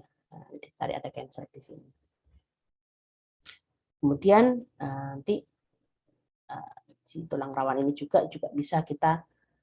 Nah, saat ada sumbatan makanan di sini, kenapa tulang rawan kita pakai cincin-cincin gitu? Karena cincin-cincin berjejer, kita lihat ada selah di antaranya ya. Selah itu yang memungkinkan kita menusuk pada saat terjadinya sumbatan pada ini tenggorokan. Jadi misalnya makanan masuknya tidak ke lambung, tidak ke kerongkongan, tapi ke tenggorokan ya. Jadi sumbatan di sini. Orang nggak bisa nafas sama sekali. Nah, emergensi pertolongannya adalah menusuk di antara cincin-cincin tadi yang berjejer. Nah, itu tracheostomi namanya. Nah, ini pertolongan pertamanya ya. Makanya kan mungkin adik-adik sering dengar ya, dilarang makan sambil berbicara ya, gitu. Nanti klep penutupnya bingung. Nanti kita akan belajar epiglotis ya di tulang rawan elastis ya. Epiglotis itu adalah klep penutup makanan dan minuman, makanan dan nafas kita. Lihat di belakang ya, ini elastis ya. Di mana saja cuping telinga kita, kemudian cuping hidung dan epiglotis. Epiglotis tadi yang klep tadi ya, penutup makanan dan nafas kita. Sama persis komponennya, hanya beda di serabutnya saja. Jadi sama punya perikondrium ya. Ini letaknya epiglotis itu ya. Ini loh, jadi aliran nafas dan aliran makan kita itu hanya punya satu klep penutup. Penutupnya seperti dua mata uang gitu ya, bisa bolak-balik. Kalau ke belakang dinutup makanan, kalau ke depan dinutup nafas. Jadi saat kita menelan makanan, detik itu kita tidak bernafas pastinya. Coba dibayangin aja nawas sambil nelan ludah aja nggak bisa pasti. Ya, itu adalah dua tempat yang berbeda ya. Nah, sehingga klep ini yang bertugas menutup saat kita makan, kita menelan maksudnya ya, dia akan menutup saluran nafas. Saat kita bernafas, saat saya bicara seperti ini kan saya bernafas banyak ya, nah itu saluran makan saya akan tutup dulu. Nah, pada saat kita berbicara itu bingung dinutupnya kemana. Makanya sering dia salah nutupnya ke saluran makanan, sehingga makanan tadi masuknya kemana? Saluran nafas. Itu makanya dilarang makan sambil berbicara, itu ada maksudnya sebenarnya. Dan penelitiannya sekarang ya, tapi orang zaman dulu udah tahu ya. Itu kehebatan orang zaman dulu, dia bisa prediksi masa depan. Nah, inilah klepnya tadi. Sehingga dia punya dua permukaan yang berbeda. Ini untuk nutup saluran makan, yang atas untuk nutup saluran nafas. Jadi seperti dua lempeng begini ya. Nah, tengah-tengahnya ini kan harus elastisitasnya tinggi ya, karena bisa nutup sana, nutup sini, nutup sana, nutup sini. Tengahnya inilah yang namanya tulang rawan elastis. Nanti elastis tinggi ya, kemudian berbesar jadi seperti ini. Nah, ini kompornya sama persis dengan tulang rawan hialin, hanya beda di serabutnya saja. Yang tadi kolagen kita coret diganti elastis. Nah, elastis ini nih sangat-sangat seperti mie tadi ya. Nah, dia seakan-akan malah nubruk-nubruk kondrosit dan isogen grupnya. Di sini sama berarti ini ada perikondrium, ini ada kondroblast, di sini ada isogen grup, di sini ada kondrosit, Di sekitarnya juga ada teritorial matrix, ada interteritorial matrix, tapi tidak tampak jelas karena ditutup oleh banyaknya serabut kolagen. Itu hanya dua tulang rawan yang mirip tetapi beda di serabutnya saja. Oke, ini pewarnaan Nor, saya jadi nyala dia. Ini pewarnaan dia suka sekali warnanya dengan ini sehingga dia yang paling menonjol di sini. Ya, oke, ini pewarnaan lain deh ya. Ini, nah ini gambarnya jadi bisa lihat ya, kondroblast sama ya, ada kondrosit sama kan dengan tadi, hanya beda di serabutnya ini jelas sekali elastis. Nah ini perbesaran besar lagi ya, ini yang kondroblast. Ini kalau yang sudah berkelompok begini berarti ya isogen group, kalau yang satu berarti ya kondrosit. Ya. Nah kemudian ada satu bentuk yang spesial ya, hialin elastis ada fibrokartilago ya. Jadi kita kalau melihat tulang belakang kita, vertebra kita itu kan bentuknya begini nih. Vertebra. Tulang ketemu tulang sakit sekali ya. Makanya kita punya bantalan di sini. Kita kasih bantalan di sini. Nah, bantalan inilah yang disebut dengan fibrokartilago. Ini kalau diperbesar nanti akan ada gambaran seperti ini. Nah, lempengannya seperti ini. Nah, seperti dis cakram dis ya. Jadi kita hanya potong separuh sekian. Nah, ini adalah serabut kolagen dan kondrosit yang bintik-bintik di sini. Ini adalah bantalannya di tulang belakang kita. Tulang lawan fibrosa pada diskus, dis, cakram ya, antar vertebra. Jadi antara tulang vertebra kita ada bantalannya, namanya tulang rawan fibrosa, yang terdiri dari serabut kolagen dan kondrosit. Kita selesai gitu aja bentuknya. Tidak ada yang isogen, tidak ada. Tidak ada kondroblast, tidak ada. Ini sudah tua ya. Tidak ada lagi interteritorial, tidak ada. Jadi hanya terdiri dari serabut kolagen dan kondrosit. Ini bantalannya nih loh. Bantalan ini kalau dia pas nakal ya, dia dorong saraf di belakangnya hilang, disebut saraf kecepit gitu ya. Kaki nggak kerasa karena ada hernia nukleus pulposus nama penyakitnya. Nah, dia mendorong saraf yang ada di belakang sehingga orang itu kadang-kadang nggak bisa nyeri kakinya, kemudian nggak bisa ngangkat kakinya, gitu ya. Jadi kelainan-kelainan pada daerah yang disarafinya. Oke, kemudian ini tidak saya ajarkan karena ini. Nah, tadi sudah ya, yang embrio, tadi sudah ya. Tadi kita sorotinya kan luarnya, nah sekarang kita lihat dalamnya. Dalamnya adalah kumpulan tulang rawan embrional yang dikurung oleh jaringan ikat embrional dengan bentuknya sel mesenkim. Ini kembali ke yang tadi, pelajaran tadi. Dari satu preparat bisa dapat dua sekaligus, yang nomor 1 dan nomor 2. Satunya tulangnya, duanya jaringan ikatnya. Gitu ya. Oke. In this next video, I'm going to try to help you identify and locate connective tissues. The first tissue that you'll identify is adipose tissue, and you can find adipose tissue on the adrenal gland on slide Y. When searching for adipose tissue, look on the edge of the specimen. And what you're looking for is a honeycomb pattern shown here under low power. Taking a closer look at adipose tissue under high power, you can see the honeycomb pattern arrangement of the cells. The white area that you see within the cell is where adipose or fat would be stored. And because adipose takes up most of the area within the cell, the nucleus is pushed up against the cell membrane. Next, we're going to take a look at dense irregular connective tissue, which you can find by looking at the skin on slide N. In a previous video, while looking at the skin, we studied stratified squamous keratinized epithelial tissue. Underneath the stratified squamous keratinized epithelial tissue is dense irregular connective tissue, which is in a light brown pink shown here. Taking a closer look at dense irregular connective tissue in pink shown here, you can see that the fibers are tightly packed with one another, hence the word dense in the name, And you can also see that the fibers are not running in parallel.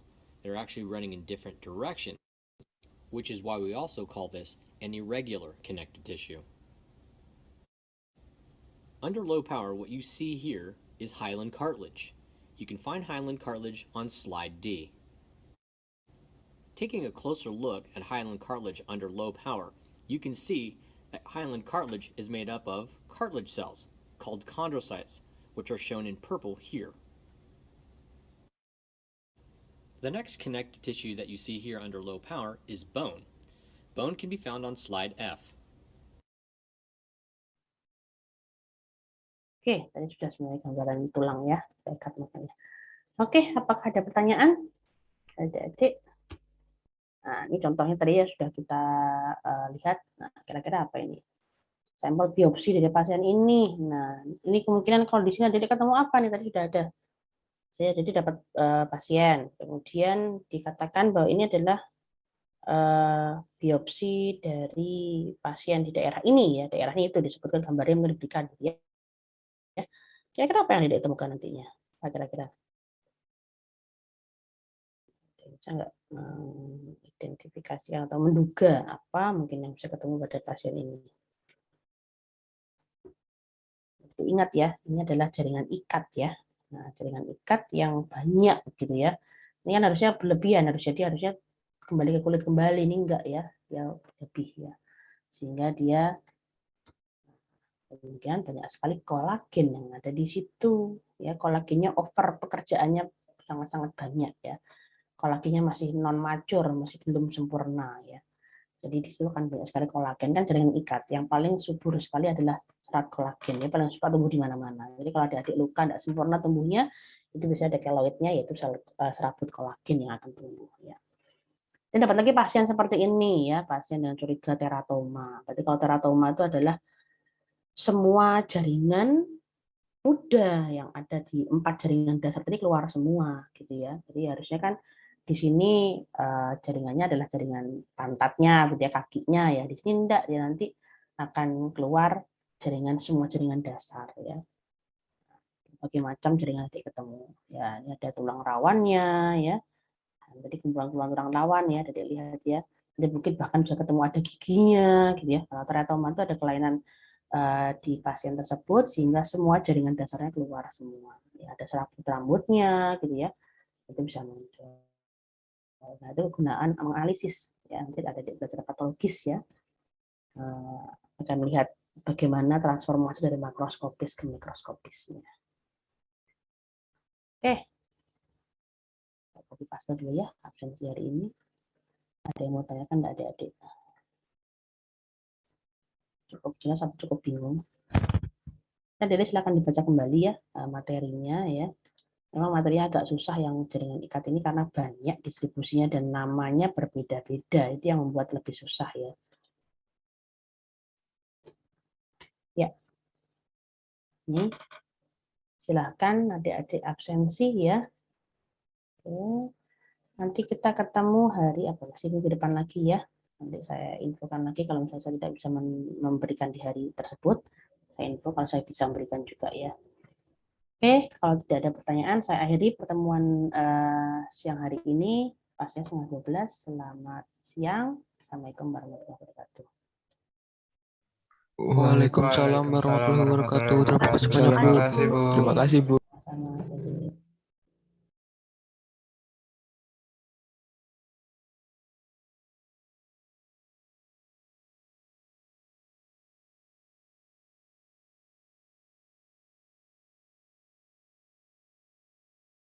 Jangan keluar dulu ya. Teman-teman, kita mau diskusi besar, ada beberapa informasi yang mau aku sampaikan. Nah, suaranya nggak jelas, Nes.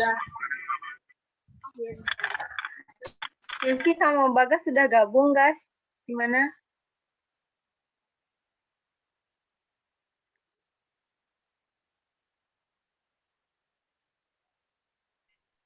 Halo, udah Nes. Halo, guys.